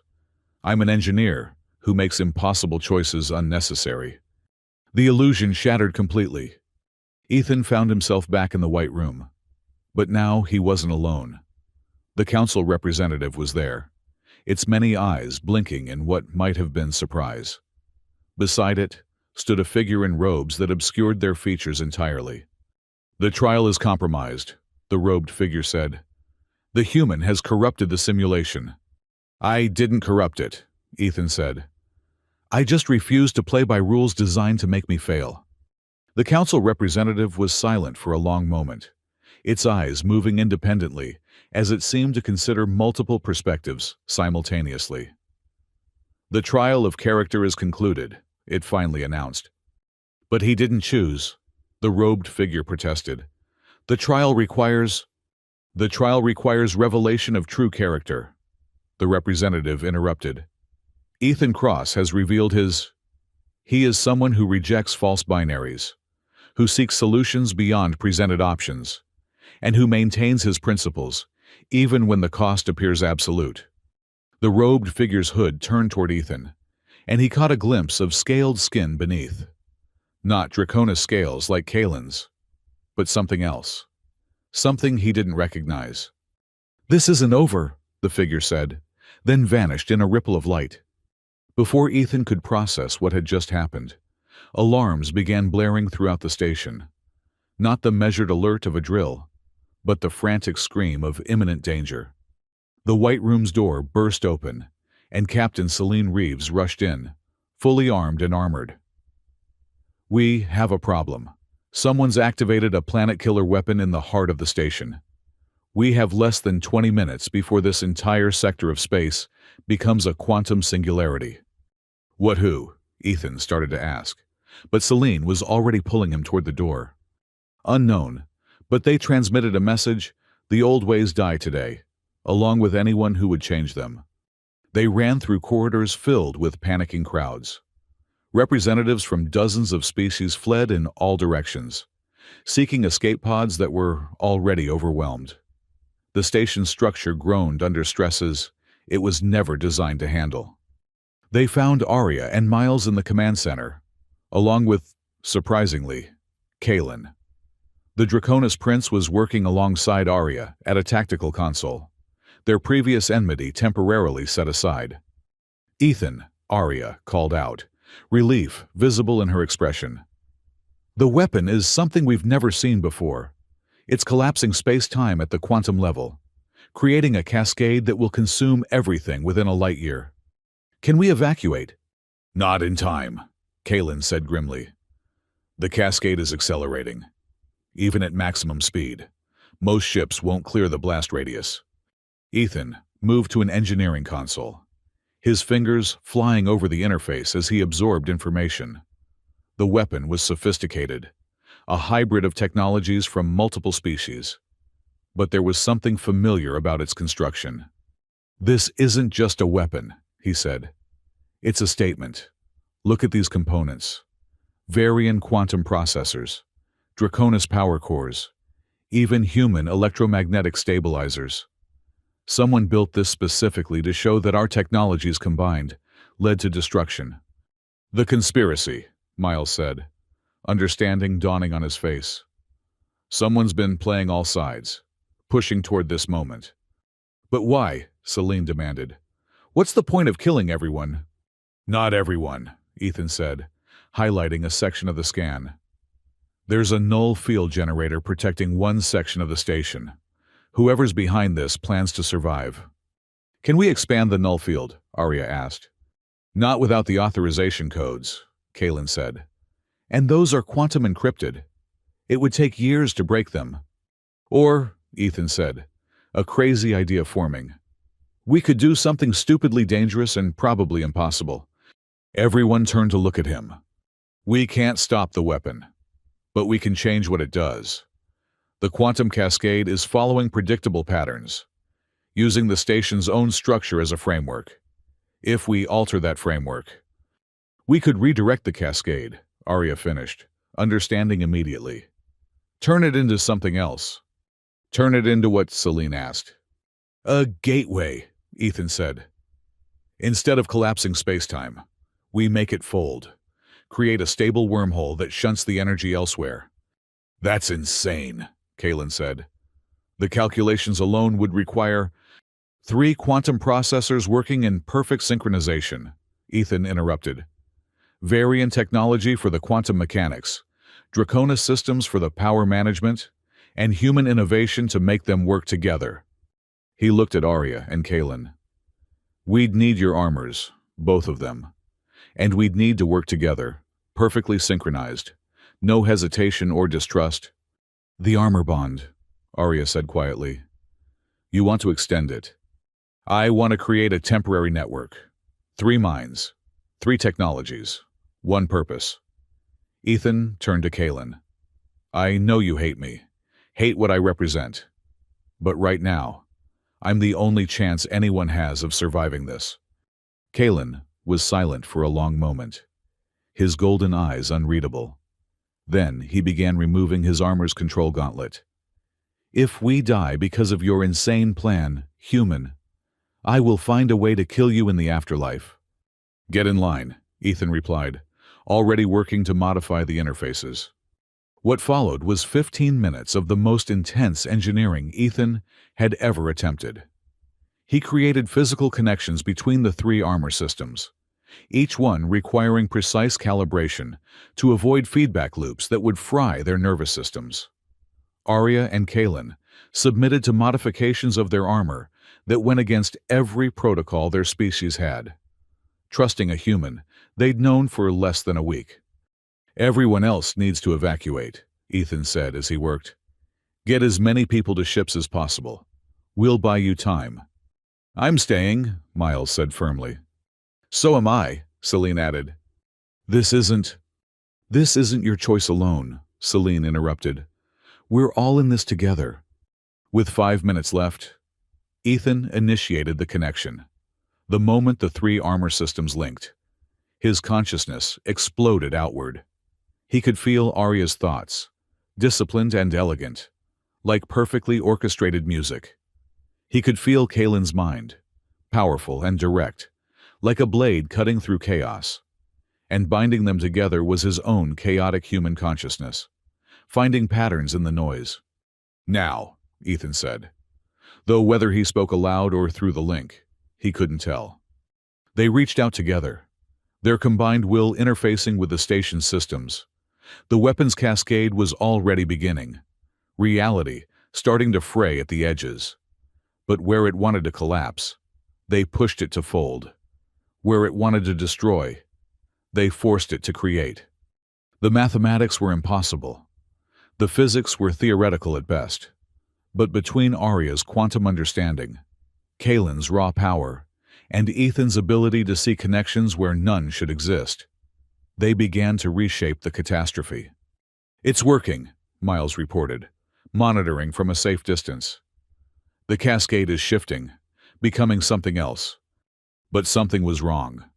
The null field protecting the conspirators section was interfering, creating a feedback loop that threatened to destabilize everything they'd built.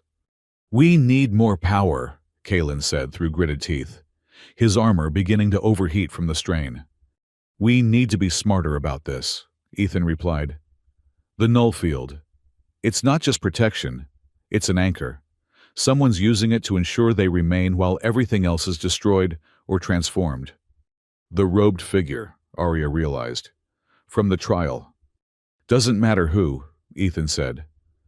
"What matters is that we can use their own anchor against them.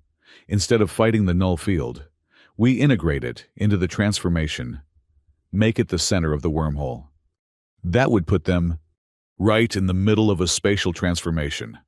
They'd survive, but they'd be pulled through to wherever the wormhole leads." "Which is where?" Celine asked. "No idea, but anywhere is better than letting them win." With 2 minutes remaining, they shifted their approach. Instead of treating the null field as an obstacle, they made it the linchpin of their solution. The cascade energy began to spiral around it, reality bending in ways that made Ethan's eyes water to perceive. The robed figure appeared on the main screen, hood thrown back to reveal a species Ethan didn't recognize, ancient-looking with scales that seemed to shift through dimensions. "You don't know what you're doing," the figure screamed. "The old ways must be preserved. Change leads only to chaos and destruction." "Change leads to growth," Ethan replied through the communication system. "And you're about to experience some, whether you like it or not." The final seconds ticked down. The cascade reached its critical point, and instead of collapsing into nothingness, space-time twisted into something new. A gateway opened, brilliant and terrible, pulling the null field and its occupant through first, then stabilizing into something almost peaceful. Through the gateway, they could see another place. Not empty space, but somewhere else entirely. A realm where the laws of physics seemed more like suggestions, where possibility itself was visible. "What is that?" Kalen asked, awe creeping into his voice. "The future," Ethan said, exhausted but somehow certain. Or at least, a path to it. The armor link dissolved, and all three of them collapsed. The station was damaged but intact. The weapon was not destroyed, but transformed into something else, something that could connect rather than destroy. As medical teams rushed in, as the evacuation orders were canceled, as the immediate crisis passed, Ethan found himself looking at the gateway they'd created. It shimmered with potential, a door to something unprecedented. "We did it," Arya said, helping him to his feet. "We did something," Ethan agreed. "I'm not entirely sure what." Kalen stood on his own, his armor scarred from the strain but functional. He looked at Ethan for a long moment, then did something unexpected. He extended his hand. "The trials are concluded," the prince said formally. "You have proven yourself in combat, intellect, and character. More than that, you've proven that perhaps the old ways aren't the only ways." Ethan shook his hand, feeling the weight of the moment. "So what happens now?" "Now," Kalen said with something that might have been a smile, "we deal with the political catastrophe of having created a gateway to the unknown in the middle of neutral space. The Council is going to have collective cardiac failure. At least they're alive to have it," Celine pointed out. As they stood there, exhausted but victorious, representatives from various species began to arrive. Some looked at the gateway with fear, others with wonder. But all of them looked at the unlikely trio who'd created it human, Varian, and Draconis working together and saw something that hadn't existed before. "Hope for genuine cooperation?" "You know," Miles said, checking his readings. "That gateway is stable. We could send probes through, maybe even ships. We've just opened a door to completely unexplored space. Or dimensions," Ethan added. "I'm honestly not sure which." "Either way," Arya said, taking his hand. "We opened it together. Human innovation, Varian technology, and Draconis power. The conspiracy wanted to use our combined technologies for destruction. Instead, we've created something unprecedented." The council representative appeared, its many eyes focused on the gateway. "This changes everything," it said simply. "That was kind of the point," Ethan replied. As discussions began about what to do with the gateway, about the implications for travel and exploration, about the political ramifications of three species working together so intimately, Ethan found himself thinking about how this had all started. A broken suit of armor, a repair job, an accidental marriage. Sometimes, he thought, the universe had a sense of humor about how it brought change. But as he stood there, surrounded by former enemies who'd become allies, looking at a gateway to the infinite unknown that they'd created from what should have been total destruction, Ethan couldn't complain about the punchline. The gateway shimmered like a vertical ocean of light, its surface rippling with colors that didn't exist in normal space. 3 weeks had passed since its creation, and the political landscape of the galaxy had shifted more in those weeks than in the previous 3 centuries. Ethan stood in what had once been the combat arena, now converted into a research facility surrounding the gateway. Scientists from every major species worked side by side, their previous prejudices temporarily set aside in the face of genuine discovery. He was wearing a new hybrid armor, one that incorporated elements from human, Varian, and even Draconis technology. It had been a gift from the Council, though Ethan suspected it was less generosity and more a way to keep track of him. "The probes are ready," Dr. Miles Carter announced, approaching with a data pad. 15 different designs, each one a collaboration between different species. If anything can survive whatever's on the other side of that thing, these will And if they don't, then we build better probes. Miles studied his friend with the eye of someone who'd spent years understanding human behavior. You're thinking about going through yourself, aren't you? The thought had crossed my mind. That's insane, even for you. Which means it's probably exactly what I'll end up doing. Before Miles could argue further, alarms began sounding. Not the sharp blast of danger, but the ceremonial tones that indicated visiting dignitaries. Ethan sighed. In the weeks since the Gateway incident, he'd become something he'd never wanted to be famous. The doors opened, and Prince Kalen entered, followed by his retinue. The Draconis Prince had changed since the trials. His armor still radiated power, but there was something different in how he carried himself. Less predator, more guardian. "Cross," Kalen said by way of greeting. "Scales," Ethan replied, using the nickname that would have been a deadly insult a month ago, but had somehow become almost affectionate. "The Draconis Empire has made a decision," Kalen announced formally. "We are withdrawing our objection to your bond with Princess Arya." "I didn't know you still had an objection." "We always have objections. It's traditional." Kalen's expression might have been a smile. "But in this case, we're withdrawing them. The Empire has also decided to contribute resources to the Gateway expedition. Let me guess, you want to send warriors through first?" "Actually, we want to send engineers. We've been inspired by recent events to value different kinds of strength." Ethan stared at him. "Did you just admit to learning something from a human?" "I admit nothing. I'm simply stating facts that might be interpreted various ways." They were interrupted by another arrival.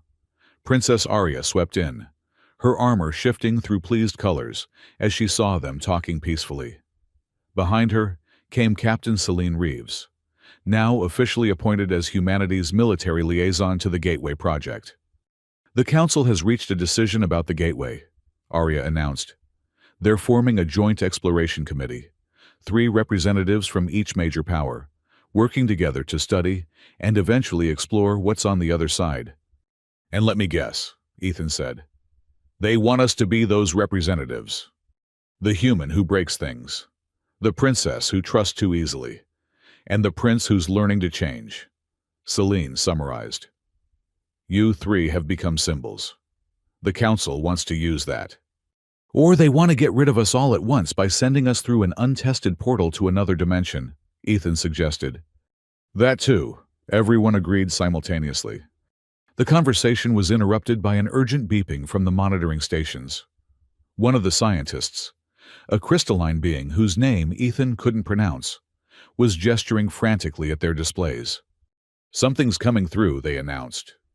Everyone rushed to the monitoring stations. The Gateway's surface was rippling more violently than usual, patterns forming and reforming in its depths. Energy readings spiked across every spectrum. Shields up," Celine commanded, and defensive barriers shimmered into existence around the Gateway. But what emerged wasn't an attack. It was a probe, similar in design to the ones they'd been preparing to send through, but different in crucial ways. It bore markings from all 3 major powers, but in configurations that had never been used, as if it was from some alternate version of their alliance. "That's impossible," Miles breathed, scanning the probe. "The temporal signatures indicate this probe is from 50 years in the future." The probe projected a hologram, and Ethan found himself looking at an older version of himself. This future Ethan had gray streaking through his hair, more scars, but the same stubborn glint in his eyes. Beside him stood older versions of Arya and Kalen, all 3 wearing armor that seemed to be grown rather than built. Technology and biology merged seamlessly. "Hello, past selves," the older Ethan said. "By now, you're probably freaking out about temporal paradoxes and causality violations. Don't. Time doesn't work the same way on the other side of the Gateway. It's more flexible. What we're about to tell you will sound impossible," the older Arya continued. "But 20 years from now, You'll send this message back to yourselves, completing a temporal loop that ensures the future we've built. The gateway isn't just a door to another place, older Kalen added. It's a door to potential itself. The realm on the other side responds to consciousness, to intent, to the combined will of different species working together. But it also has inhabitants, beings of pure possibility, who have been waiting for someone to find them. They're not hostile, older Ethan continued. But they're different. They exist in states of quantum superposition, being multiple things simultaneously until observed. Communication with them required us to fundamentally change how we think about reality. We're sending you this message for one reason, older Arya said. In 3 days, your time, someone will attempt to destroy the gateway, the same faction that tried to destroy the station. They call themselves the Preservers, beings from various species who believe that change itself is the enemy. They've been manipulating events for centuries, trying to keep the galaxy static. The robed figure you pulled through the gateway, older Kalen explained, was one of their leaders. By sending them through, you've disrupted their plans but also accelerated their timeline. They'll attack with everything they have. But here's the important part, older Ethan said, leaning forward as if he could reach through time itself. You can't stop them by fighting. Violence only reinforces their belief that change leads to chaos. You have to show them something else. You have to show them that change can lead to harmony. How? Present Ethan asked, even though he knew the recording couldn't hear him. As if anticipating the question, older Ethan smiled. The same way you've solved every other problem, by refusing to accept the premise, by finding a third option, by being too stubborn to lose. One more thing, older Arya added. The bond between you, it's not just political or technological. The armor recognized something that took us years to understand. You're quantum entangled at a consciousness level. What one learns, the others can access. What one feels, the others can understand. Use that connection, trust it. And trust each other, older Kalen finished. The future we've built, the peace we've achieved, it all starts with 3 people who shouldn't work together, choosing to do so anyway. The hologram flickered and died, leaving them staring at the now inert probe. Well, Ethan said after a long moment of silence, that was either the most helpful or most confusing message from the future I've ever received. It's the only message from the future you've ever received, Miles pointed out, which makes it both the most and least helpful simultaneously. Very quantum. They said the Preservers will attack in 3 days, Celine said, already shifting into military planning mode. We need to prepare defenses. No, Ethan said, remembering the message. They said we can't win by fighting. We need a different approach. Then what do you suggest? Kalen asked. Ethan looked at the gateway, its surface calm again, but somehow expectant. We go through, not in 3 days, not after extensive preparation, now. That's insane, everyone said in unison. It's unexpected, Ethan corrected. The Preservers are planning for an attack in 3 days. They're not planning for us to not be here. You want to run? Kalen's tone held a hint of his old disdain. I want to explore. I want to find these beings of possibility and learn how to communicate with them. I want to understand what's on the other side before the Preservers force us into a defensive position. Arya was quiet, her armor shifting through contemplative colors. The temporal probe proves that we survive going through. Future us sent it, which means we make it to the other side and back. Unless going through is what creates the future that sends the probe, which creates the timeline where we go through, which... Miles rubbed his temples. Temporal mechanics give me headaches. Then let's make it simple, Ethan said. We have a gateway to the unknown, enemies preparing to attack, and a message from our future selves saying we need to work together. I say we take the leap. All of us, Celine asked. The 5 of us. The original team that prevented the station's destruction. We're already quantum entangled according to future us. Might as well see where that leads. Over the next several hours, they prepared for something that couldn't really be prepared for. Equipment was gathered, messages were left for the Council, and the gateway was configured for human-scale passage rather than probes. As they stood before the shimmering portal, each wearing their best armor and carrying supplies for an unknown journey, Ethan felt a moment of pure terror. He was an engineer who fixed things, not an explorer of dimensional anomalies. But then, Arya took his hand, her gauntlet warm against his. Kalen stepped up beside them, his presence solid and reassuring. Miles and Celine flanked them, completing the unlikely group.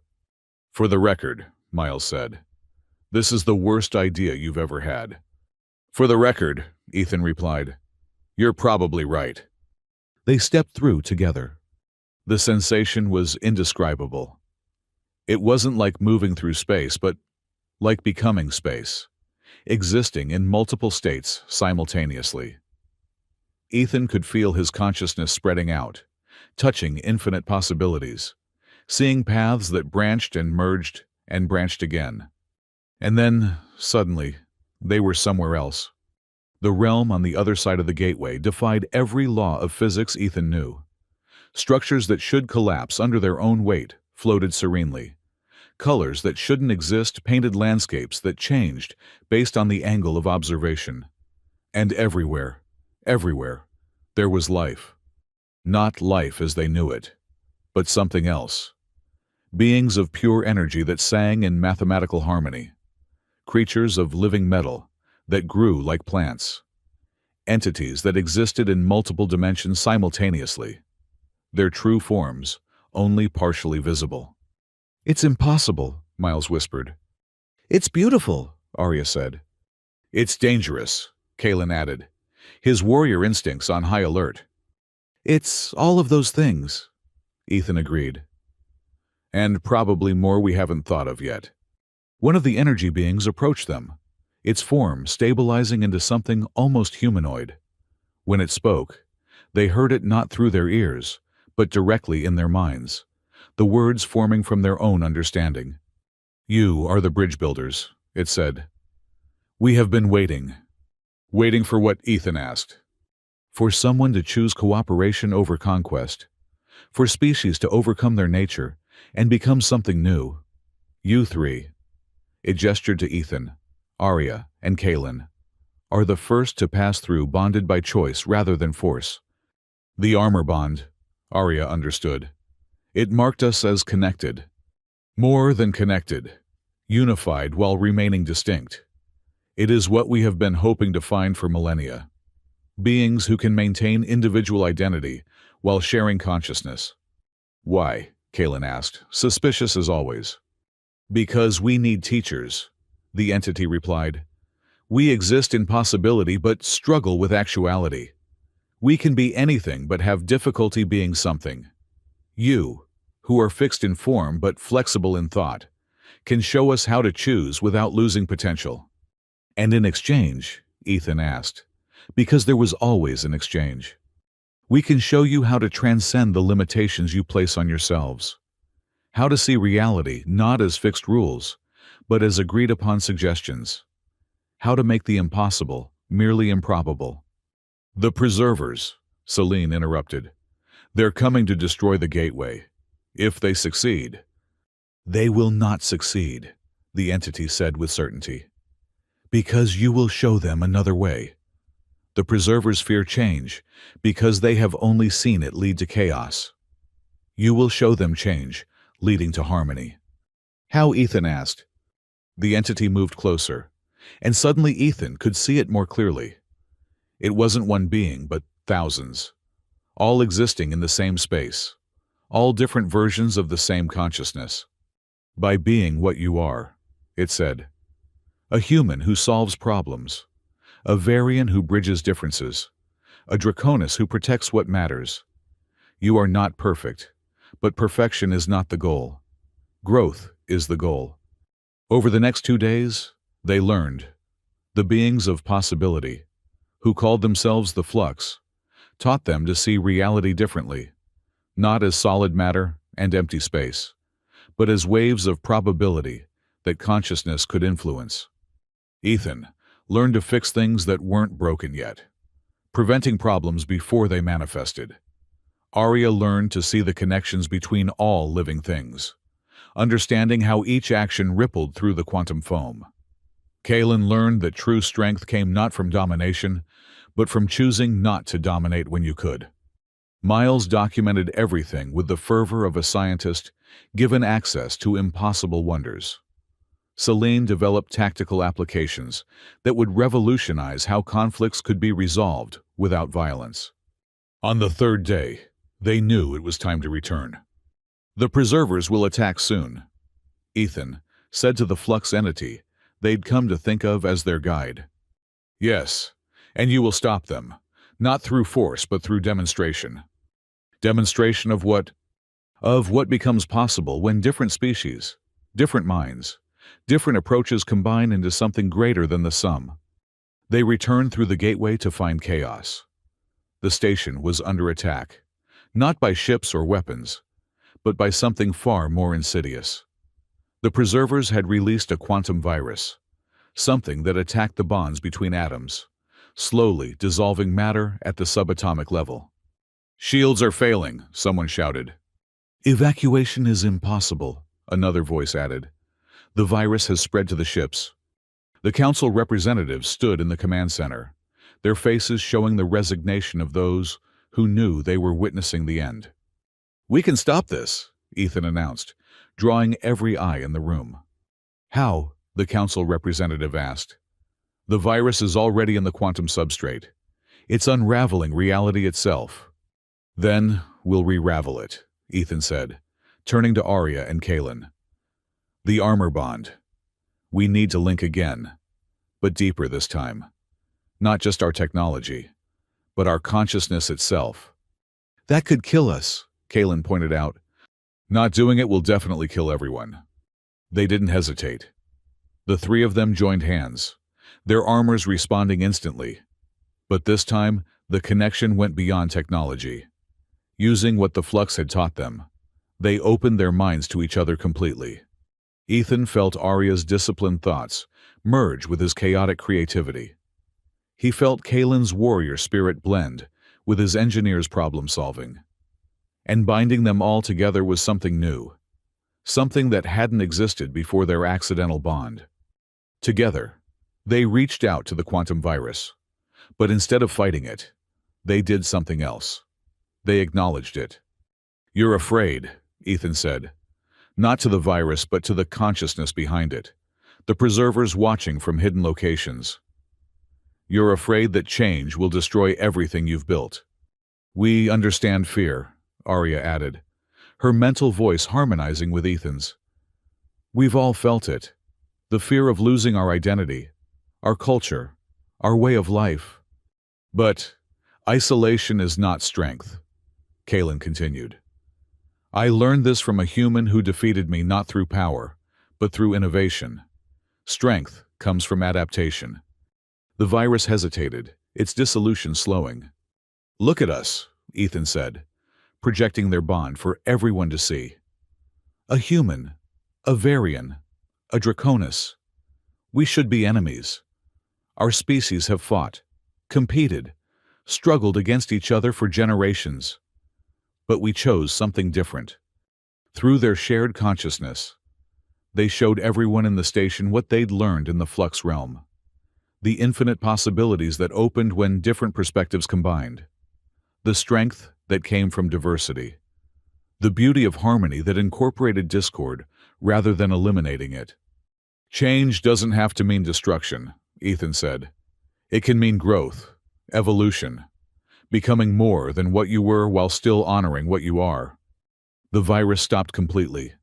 Then, slowly, it began to reverse. Not destroying itself, but transforming, becoming something else. Where it had been dissolving matter, it now strengthened bonds. Where it had been creating chaos, it now generated patterns of impossible beauty. Around the station, The effects were visible. Damaged structures repaired themselves but came back different, incorporating elements from multiple architectural styles. Technology that had been failing evolved, becoming hybrid systems that worked better than their original designs. A figure materialized in the command center. It was the robed being from before, but changed. The journey through the gateway and back had transformed them, their form now shifting between states like the flux entities. "We were wrong," they said, their voice carrying harmonics of regret and wonder. "We thought preservation meant preventing change, but true preservation means preserving the ability to grow." "So you'll stop attacking?" Celine asked, weapons still at ready. "There is no more need for attack. You have shown us what we feared was impossible." The being turned to Ethan, Arya, and Kaelin, still linked in their quantum bond. "You have created a new form of existence. Not purely organic, not purely technological, not purely energy, but something that incorporates all possibilities." The bond gently dissolved, leaving the three of them separate but forever changed. Ethan could still feel echoes of Arya's thoughts, shadows of Kaelin's strength. They were individuals who had touched unity and carried part of it back with them. "So what happens now?" Ethan asked. The council representative spoke up, its many eyes focused on the transformed station around them. "Now, we have a choice. We can return to the old ways, the old divisions, the old conflicts, or we can choose to follow the path you've shown." "The gateway remains open," Arya said. "The Flux are willing to teach any who come in peace. The Preservers will help," the robed being added. "We have knowledge of technologies and histories that have been hidden for millennia. We will share them freely." "And humanity?" Ethan asked, looking at Celine. She smiled. "Humanity will do what it does best. We'll adapt, innovate, and probably break a few things along the way. The Draconis Empire will contribute its strength to protection, rather than conquest," Kaelin announced. "We have learned that there are different forms of power." Over the following weeks, the transformation continued. The gateway became not just a portal, but a symbol. Species that had been enemies for generations began working together, not because they were forced to, but because they'd seen what was possible when they chose cooperation. Ethan found himself back in a workshop, but not the cramped space on Alpha 9. This was something new, a collaborative space where engineers from different species worked side by side, sharing knowledge and creating wonders. "Hey, beautiful," he said to the new fabricator, already falling into old habits. "Ready to make something impossible." "Talking to machines again?" Arya asked, entering the workshop. She wasn't wearing her armor, dressed instead in simple clothes that somehow made her look more regal than any ceremonial outfit. "They're good listeners," Ethan replied. "Plus, this one actually talks back now. The Flux taught us how to create truly interactive AI." "Speaking of interaction," Arya said, moving closer, "the Council wants to formalize our bond, make it official by all 3 government standards."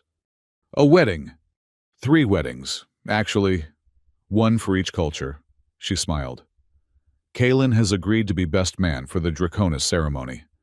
"Kaelin as my best man. There's something I never thought I'd hear." "These have been strange days." "The best kind of strange." They stood together in the workshop, looking out at the gateway visible through the window. It pulsed with gentle light, a door to infinite possibilities. "You know what the funny thing is," Ethan said. "This all started because you asked me to fix your armor." "And you did, just not in the way either of us expected." "I never do things the expected way." "I've noticed. It's one of your better qualities."